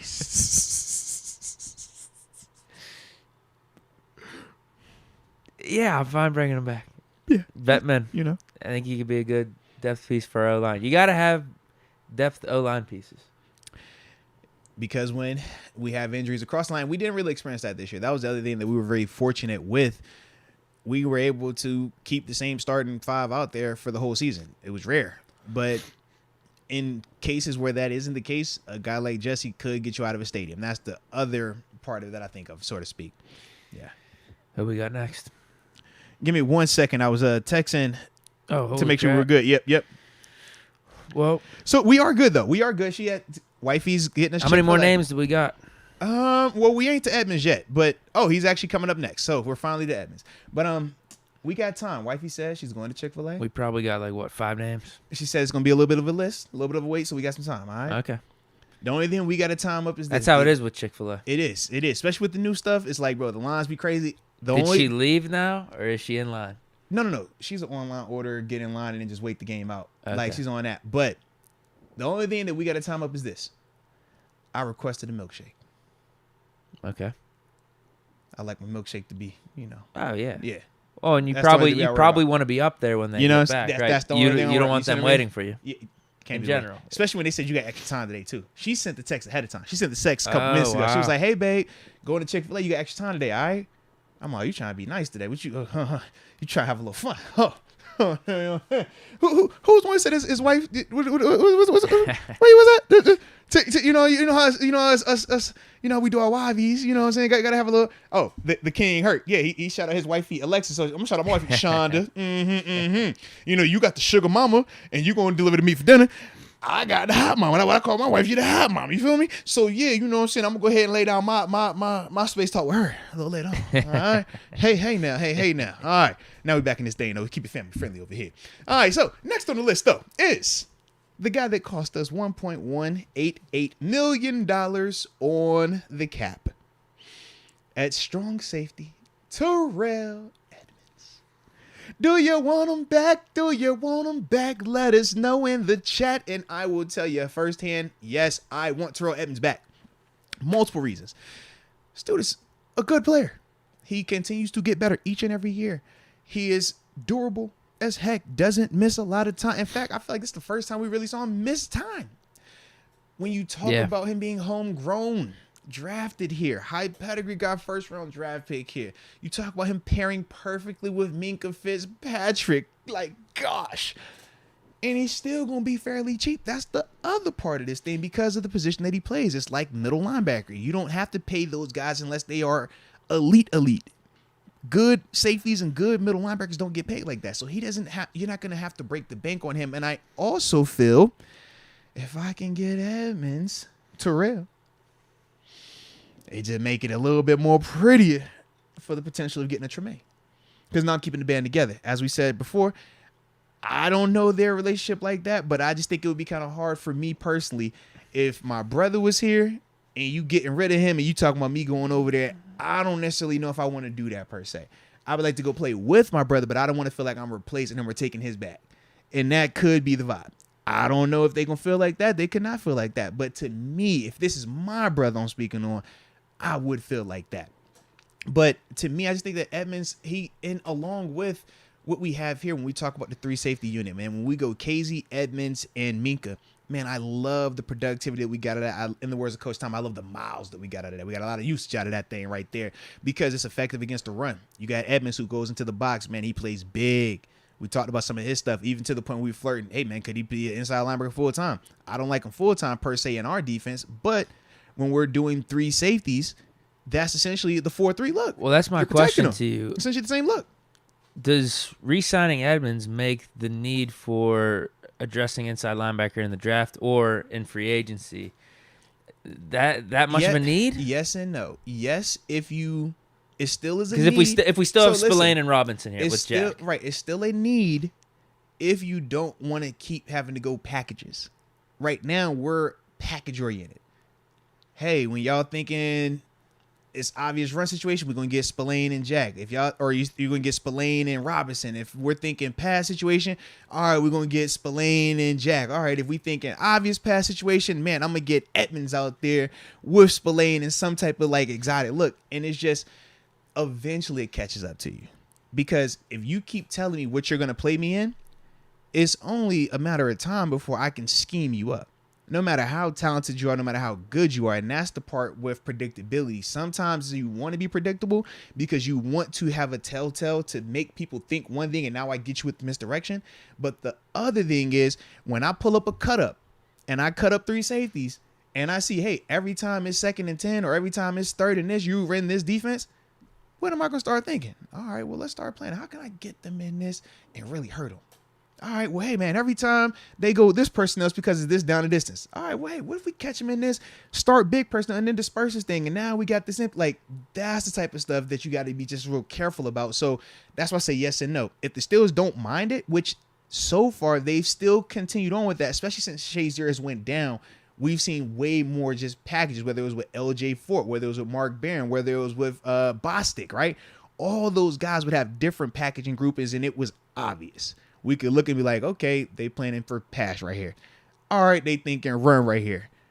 We don't, like, we're getting away with it, and it still works because we're talented, and we got great coaching, right? It makes it work. But I could definitely see them wanting to just be like, yo, let's just get us a dude that we don't have to do all this, and now we legitimately make everything look the same, because that's when it's way tougher to deal with, when you don't know we thinking big nickel. You don't know we thinking run or pass, because it's the same group. It's the same dudes out there. And that's something that we could get to with a Tremaine Edmunds. But with Terrell, I don't think we're going to get that full time, because to me, he's not a full-time 3-4 linebacker. Got you. But he's still, like, I like him a lot, though, baby. I'm with you. Bring him back. He's young, too, 25 years old. Mm-hmm. Really, really consistent for us in terms of his play when he gets out on the field. Like, you know what you're getting from Terrell Edmunds. Yep. Also productive. I think he's gotten better as each season has gone on as well, particularly in coverage. That was one of the big knocks on him early on. I think he's been fine in coverage. It's just he's not one of those ball hawk guys. Correct. Like a Casey. But he'll be in the right position. He'll be there to knock the ball out, do whatever it is. Like, you know, just be hip on hip with a receiver. Yeah, absolutely, man. Like, what? Who was it? He did it this year. What receiver? A.J. Brown. He was cooking us. And he was when the one, Witherspoon he was the one who was on him. And then forced incompletions. We switched Pierre on him in the second half. Pierre made a play, and then Terrell Edmunds. Lock and stride with him the whole time. So, yeah, I'm good with bringing Edmunds back. Yeah. I hope we can. I'm just looking on Spot Rack right now. They say market value around $5 million. Yeah. Is that doable for us? I hope so. That's what I thought was going to be last year. I did too. The market got cold on him, though, and that's the I think the market's around the same. Like, I don't think he did anything crazy this year to bump up his market value more. I would agree. But in my eyes, I just feel it's more of the same. He's just a good overall solid player. A guy that you win with. Like I said, not a superstar, but a guy that you win with. You pair him next to Batman. And I think that's what we have right now. So I definitely like that. Let's see what the folks in the chat say, though. And I like it for the versatility approach, because I know we're going to bring up Casey at some point here.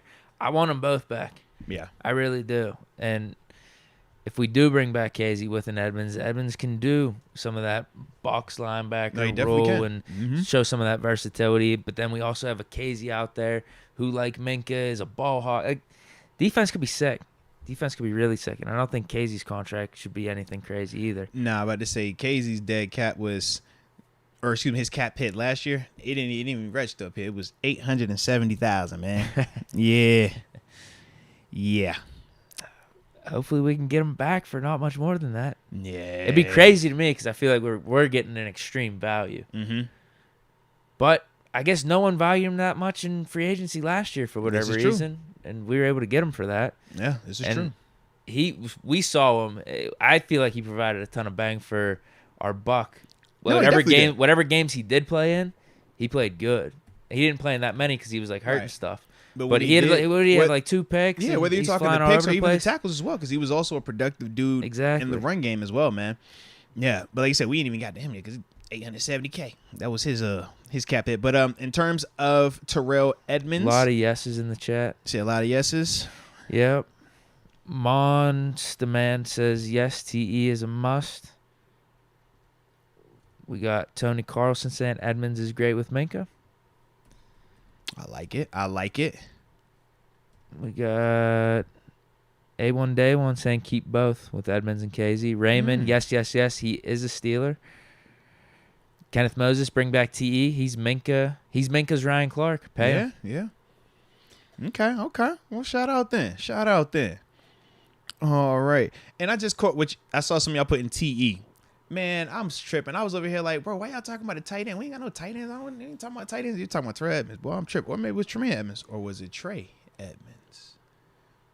I guess all three got the same initials, huh? Yeah, they did that. Yeah, they did do that. Yep, they did. All right. Shout out to Edmunds then. Okay, here we go. Another good guy. Deke's homie. He had 1.141 mil counting against the cap last year at running back. Let's get a little Benny Snell football going one time for the culture. Benny Snell. Do you want him back or do you not want him back? Talk about it, Deke. Now that you are y'all beefing? Hey, yo, Deke, I heard his eyes. No I beef. heard his smoke, bro. I heard his beef, bro. You gotta be careful out here in these streets. Nah, man. How you feeling, though, man? How we feeling about Benny Snell football, man? I don't know if it makes logical sense. Yeah. I'll be honest. Vet men, if he's looking for that and okay with being special teams guy, sure. But this running back room got crowded with Jaylen Warren stepping up.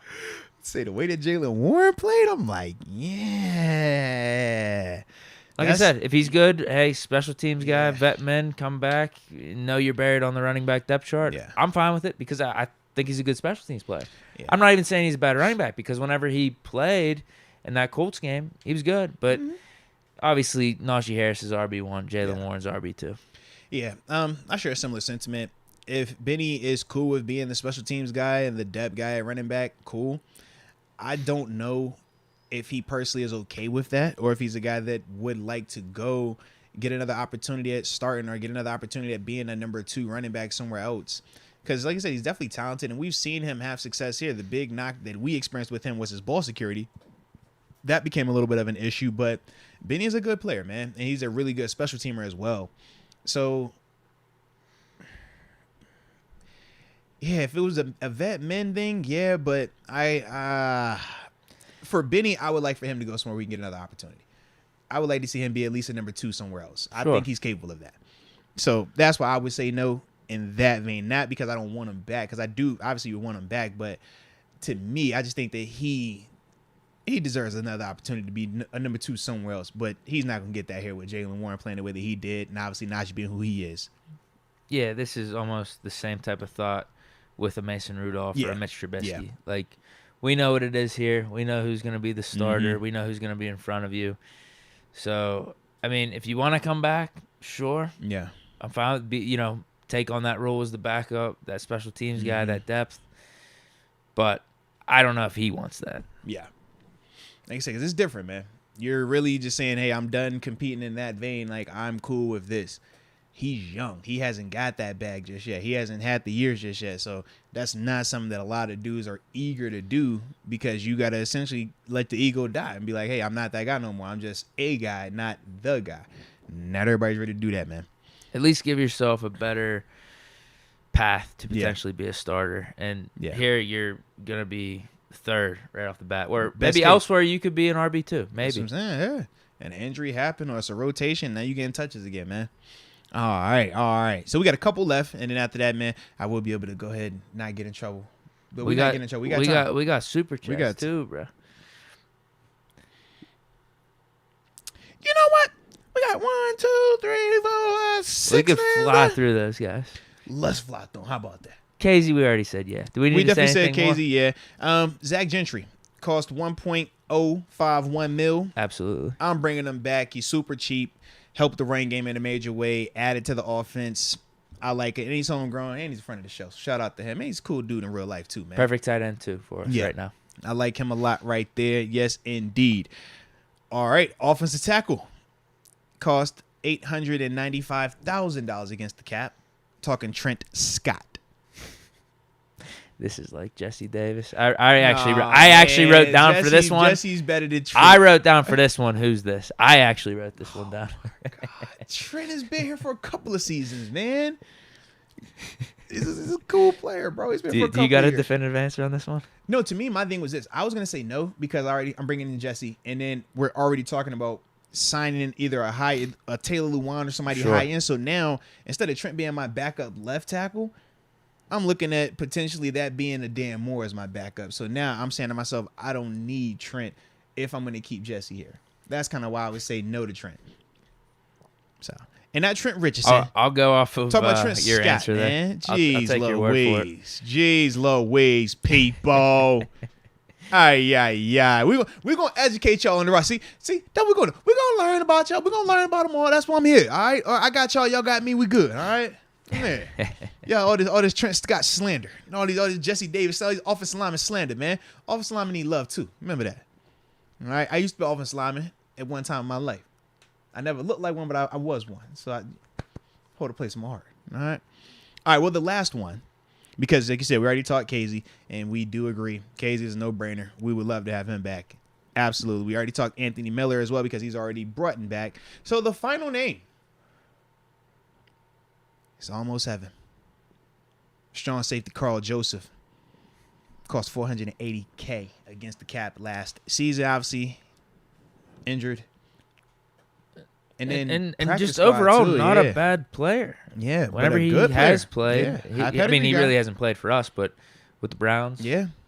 How much time did he get with the Raiders? Was it just 1 year? I remember him that one with was it the Colts he had 1 year with too?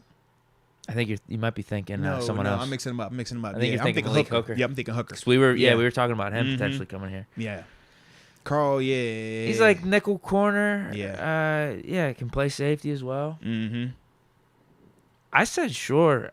I don't know if it's needed for us because if we do bring back Edmunds and Casey, but like it'd be a nice luxury to have. Vet men, if he wants to come back, sure. To me, I look at Carl Joseph and if I lose Edmunds or Casey, then yes, I bring Carl back. Definitive yes. If I'm keeping Casey and I'm keeping Edmunds, I don't need to bring Carl back because I still got Norwood. And Norwood plays a lot Norwood, too. You got Malik. Absolutely. And both of them dudes ball. Both of them dudes can do it. And worst case, if I ever needed to in a pickle, I can move Cam Sutton into that slot. We've seen Minka at times in certain elements play up in that nickel slot as well, man. So, yeah, I just think that Carl would be a little bit more overkill right now. Obviously, he'll be super cheap still, but that's just like I said, I would much rather just roll with Casey Edmunds, Norwood, and that vibe, especially if we're talking safety exclusively. I like that mindset. Yeah. I would be fine with him coming back because he's a talented dude and it would be really cheap. And he's a Mountaineer. Not for that reason. Oh, but my bad. He's a former first-round pick, too, no, right? Absolutely he was, yeah. They say the health has been the big thing with him. Never been ability, it's just availability. Yeah. So. All right, so now let's see what we got super chat-wise. We got probably like 15 here, I think. All right, well, let's see what we can do then. Let's get it how we live. Go through it efficiently. Let's get it how we live, man. What's happening? Okay. Should be Google East. I think it's Google East. Hold on. Give me a sec. Give me a sec here. I'm getting caught up. I see you cooking over there, Deke. Just know I see you cooking, baby. Wait, it might even be less than that. That's what I'm saying. Yeah. I don't think we too far. He says, sign Larry. That 2021 D-line was abysmal. And we agree with you on that. Not the abysmal part. We agree with you on that. We definitely want Larry back part. Google East. Oh yeah, I just read that one. Mm-hmm. Okay. Now I'm officially caught up. Okay, cool. Fair and Bradford. What y'all think about letting 44 go and moving 83? What? 83 to Connor? H. Draft another tight end in the late rounds. Yeah, it's not an issue of Connor being an H because to me he already plays like the H. You don't see Connor inserting in terms of the blocking role. And 44, Derek Watt, that's the fullback, man. We insert him in terms of like being a battering ram. I think very different skill set, Connor Hayward and Derek Watt after the full season sample size and seeing how they use both of those guys, very different. So I don't think it's an either or with them. I think both dudes kind of have their own role with this offense and more importantly on special teams as well. Maximus, do you think the Steelers will double dip at cornerback with the first 3 picks? Should they if there's top cornerbacks available? I think they could look at that idea because obviously we'll see what they do with William Jackson and Akello. If both are gone, then yeah, they're definitely going to double dip. Yeah. Oh, yeah, and Cam because we got to still re-sign him. So yeah, if we bring back Cam and we have Wallace, I don't know if we got to. I think we still double dip. I think it's not early though. Right. Because this was he said like in the first 3 picks. Yeah. I think if we lose if we lose all if three, we lose Akello and Will Jackson, we're definitely tapping into both. If we lose all 3, yeah, 100% we doing that. Yeah. Big Bad Wolf. Let all the cornerbacks go. Okay. So this is actually his reaction to what that comment just was. Mm-hmm. Only keep Minka and Casey. We need to draft 1 or 2 cornerbacks and pick up 2 in free agency. Oh, yeah. Kenny is a 3rd stringer at best. Come on, man. Well, the problem with that logic anyways is... Come on, man. Yeah, to bet the farm on... It's that Kenny 3rd stringer comment. Come on. Oh, yeah. Definitely that comment. Definitely that. But I'm just like, man, to bet the house on rookie corners, man, nah, I'm good on that. Change the channel has joined the upper room. Oh, and the Big Bad Wolf did as well. We got both of them. So shout out to Change Big Bad the Wolf Channel. leaves a hot take and then just joins the upper room. I like that though. Shout out to Change the Channel and shout out to Big Bad Wolf. And both of y'all welcome to the upper room. Yes, indeed. Yes, indeed. You know I appreciate both of y'all, baby. But yeah. I don't want to clear the whole cornerback cupboard and put all that on rookies. I don't trust rookies, man. Nah, don't do it. Sean McCartney, besides corners, the line of scrimmage should be the biggest concern on both sides. We improved later in the season, but we need consistency in the trenches. I would agree. And I thought that offensively we did get that consistency this year and we did get that growth. I want to still bring in competition for them, but I do like their continuity. Defensively, we got a lot of talent, but we're definitely going to have to bring or switch something potentially over there, just depending on what happens with Larry Ogunjobi and what the team decides with Cam as well, man. But I do agree with you, man. We got to make sure we keep that line of scrimmage on both sides the way it needs to be. This is amazing. This is a new development. The Big Bad Wolf is actually Big Noriega. Let's go. He switched his new username. I like it, man. I like it because the Big Noriega was never an upper room member. At least the Big Bad Wolf is. So shout out to Big Bad Wolf, man. Let's go. He just revealed himself. I like it, man. Plot twist. I feel like Scooby-Doo. And put the mask off. Let's get it. Ty_2. Did you guys see Taylor Lewan's Twitter post? You think we need him? Deke, you saw the post, yeah. Deke brought it up. We talked about it. I'm with it. If it's affordable, he showed interest. It was something like he quote tweeted like a picture of him with a Steeler uni on. Okay. And he said like looks good or something like that. Yeah, because to me, like I said, I would want him here. It's just what it's going to cost. If we're talking under, like, because I know Deke, you brought up like if you get him under 10, yeah, that's a no-brainer.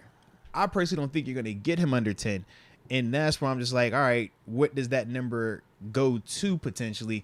That's what makes me a little bit hesitant, especially coming off of the injuries that he's had. But, yeah, I would definitely want him here if he's healthy and he's going to be affordable. Absolutely. Steeler Nation on fire. Should the NFL add a fifth-year option for every round? No. Absolutely not. The fifth-year option is not good for the players. That's good for the team, man. That's a way to control the market. It's a way to control and keep that labor cost down. Okay, we don't want them. Man, sometimes you need to be able to hit the open market, man. Sometimes you need to just be able to get to the open market where people can really talk about your value. Whereas when we're talking fifth-year options, man, those numbers are predetermined. Every situation isn't the same, you know? And it just gives teams, like I said, another way to just control how much they're spending on players, and that's already a big issue in terms of the NFL versus other leagues. So, nah, we ain't trying to add nothing to give the teams more control on, you know, how much they spending and stuff like that. I'm personally good. That's the alumni in me talking, as you can tell. I don't know how equal this is, but what if they said, all right, we'll bump a game down in the regular season? I'm cool, bro. Like, you don't understand. So the fifth-year option is to the free market. First rounders hate the fifth-year option. You don't want at all. No, it's like the franchise. It's like, yo, you're controlling my labor. You're controlling my market. You're telling me I can't get to the free world. What if I don't want to be here? So the extra, you're more fine with the extra game than that. Yeah. Okay. I'd much rather get a chance to just go out there and pick and decide, because you don't even decide where you're going. Remember, you get drafted. They tell you. So now it's like, bro, if you're Mason, you're stuck in a situation that's like, all right, you don't want to be here, but the team says, hey, man, you could be a great backup for us. We pick up the option. You staying. You're like, dude, what? Yeah, that ain't cool, man. No, I'm good on that. Michael Payer, still think Edmunds would be a better fit than Jack? He's talking about Tremaine, I'm guessing. Oh, if you're talking Tremaine, sure. But Tremaine is a younger player also. They're at different stages in their careers. Miles still a dope player, but he's older. He's not as healthy, and that's a part of why his play started to decline in the end. Both are dope players, though. Edmunds is just a younger player. This is his chance to go out there and get paid now. Miles already got that. Do you feel me? But, yeah, both of them dudes are going to be dope players, though. Sean McCartney says, if we want Robinson to be the rotation/backup, then why sign Spillane? The only way I see him coming back is if we can't replace Bush and Jack. I think you are bringing back Spillane to just be there with Robinson, right? As for that second guy, competing. Yeah, you're competing. Rotation, whatever. Because, okay, Mark played well in the couple of games at the end of the season. That's not enough at the NFL level to just hand him the keys to the car, though. Nah, heck nah. You can earn that. I done seen Spillane go out here and do it for how many years now? If you like that, Mark, go ahead, give me the fair one. Show me for the offseason. But Spillane has proven productivity. Spillane has proven that you can trust him on defense and on special teams. And you can see how the team views Spillane. When you talk situational football, who is the linebacker they leave on the field? That's all you need to know, man. That's how they view Spillane. He is very much, important to them in that vein. So that's, a big reason why I would still want Spillane back with Mark Robinson. If Mark can surpass him, great. But we done talked about now a couple of names of guys that were supposed to be able to pass Spillane, and it never really happened, So, yeah, that's why we still want to bring him back, man. Absolutely. Sean McCartney, Edmunds is only coming back because Steelers have way too many holes to fill. He's cheap, and it's easy to ignore strong safety when you have Minka. It almost sounds like he's thinking Edmunds isn't coming back. Yeah, I don't know. Yeah, I'm not sure. I'm not sure either. He's saying Edmunds is coming back, but then it almost sound like he's not. It makes it sound like Steelers have too many other things to worry about. Yeah. But they'll be able to. It's almost like how we got him back last year. They'll be able to get him back just because it's cheap. They're gonna ignore bringing him back as a priority, and then bring him back. Yeah, but bring him back a couple weeks in. Yeah. Dondre Azell, Javon Hargrave is about to become a free agent, even though he's about to turn 30. Do you think Steelers take a look at him? Reunite him and Cam. Yeah, so you're not bringing back Ogunjobi. Yeah, you're not bringing back Larry O. That's the difference. He will be Larry O.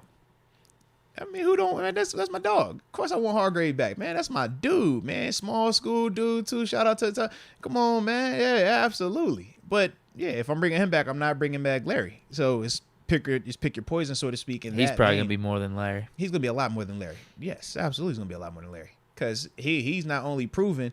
He also got the Pro Bowl under his belt. He's on a team that's in the postseason back-to-back years, and he's a big reason why in terms of that D-line. Yeah, that gonna cost. But I'm a dog, though, man. I love for him. Oh, man, that'll make me happy. That'll definitely make me happy. I'm happy that he got paid and he's doing his thing in Philly, man. But, yeah, that's gonna cost. That was the last Super Chat. We made it. All right.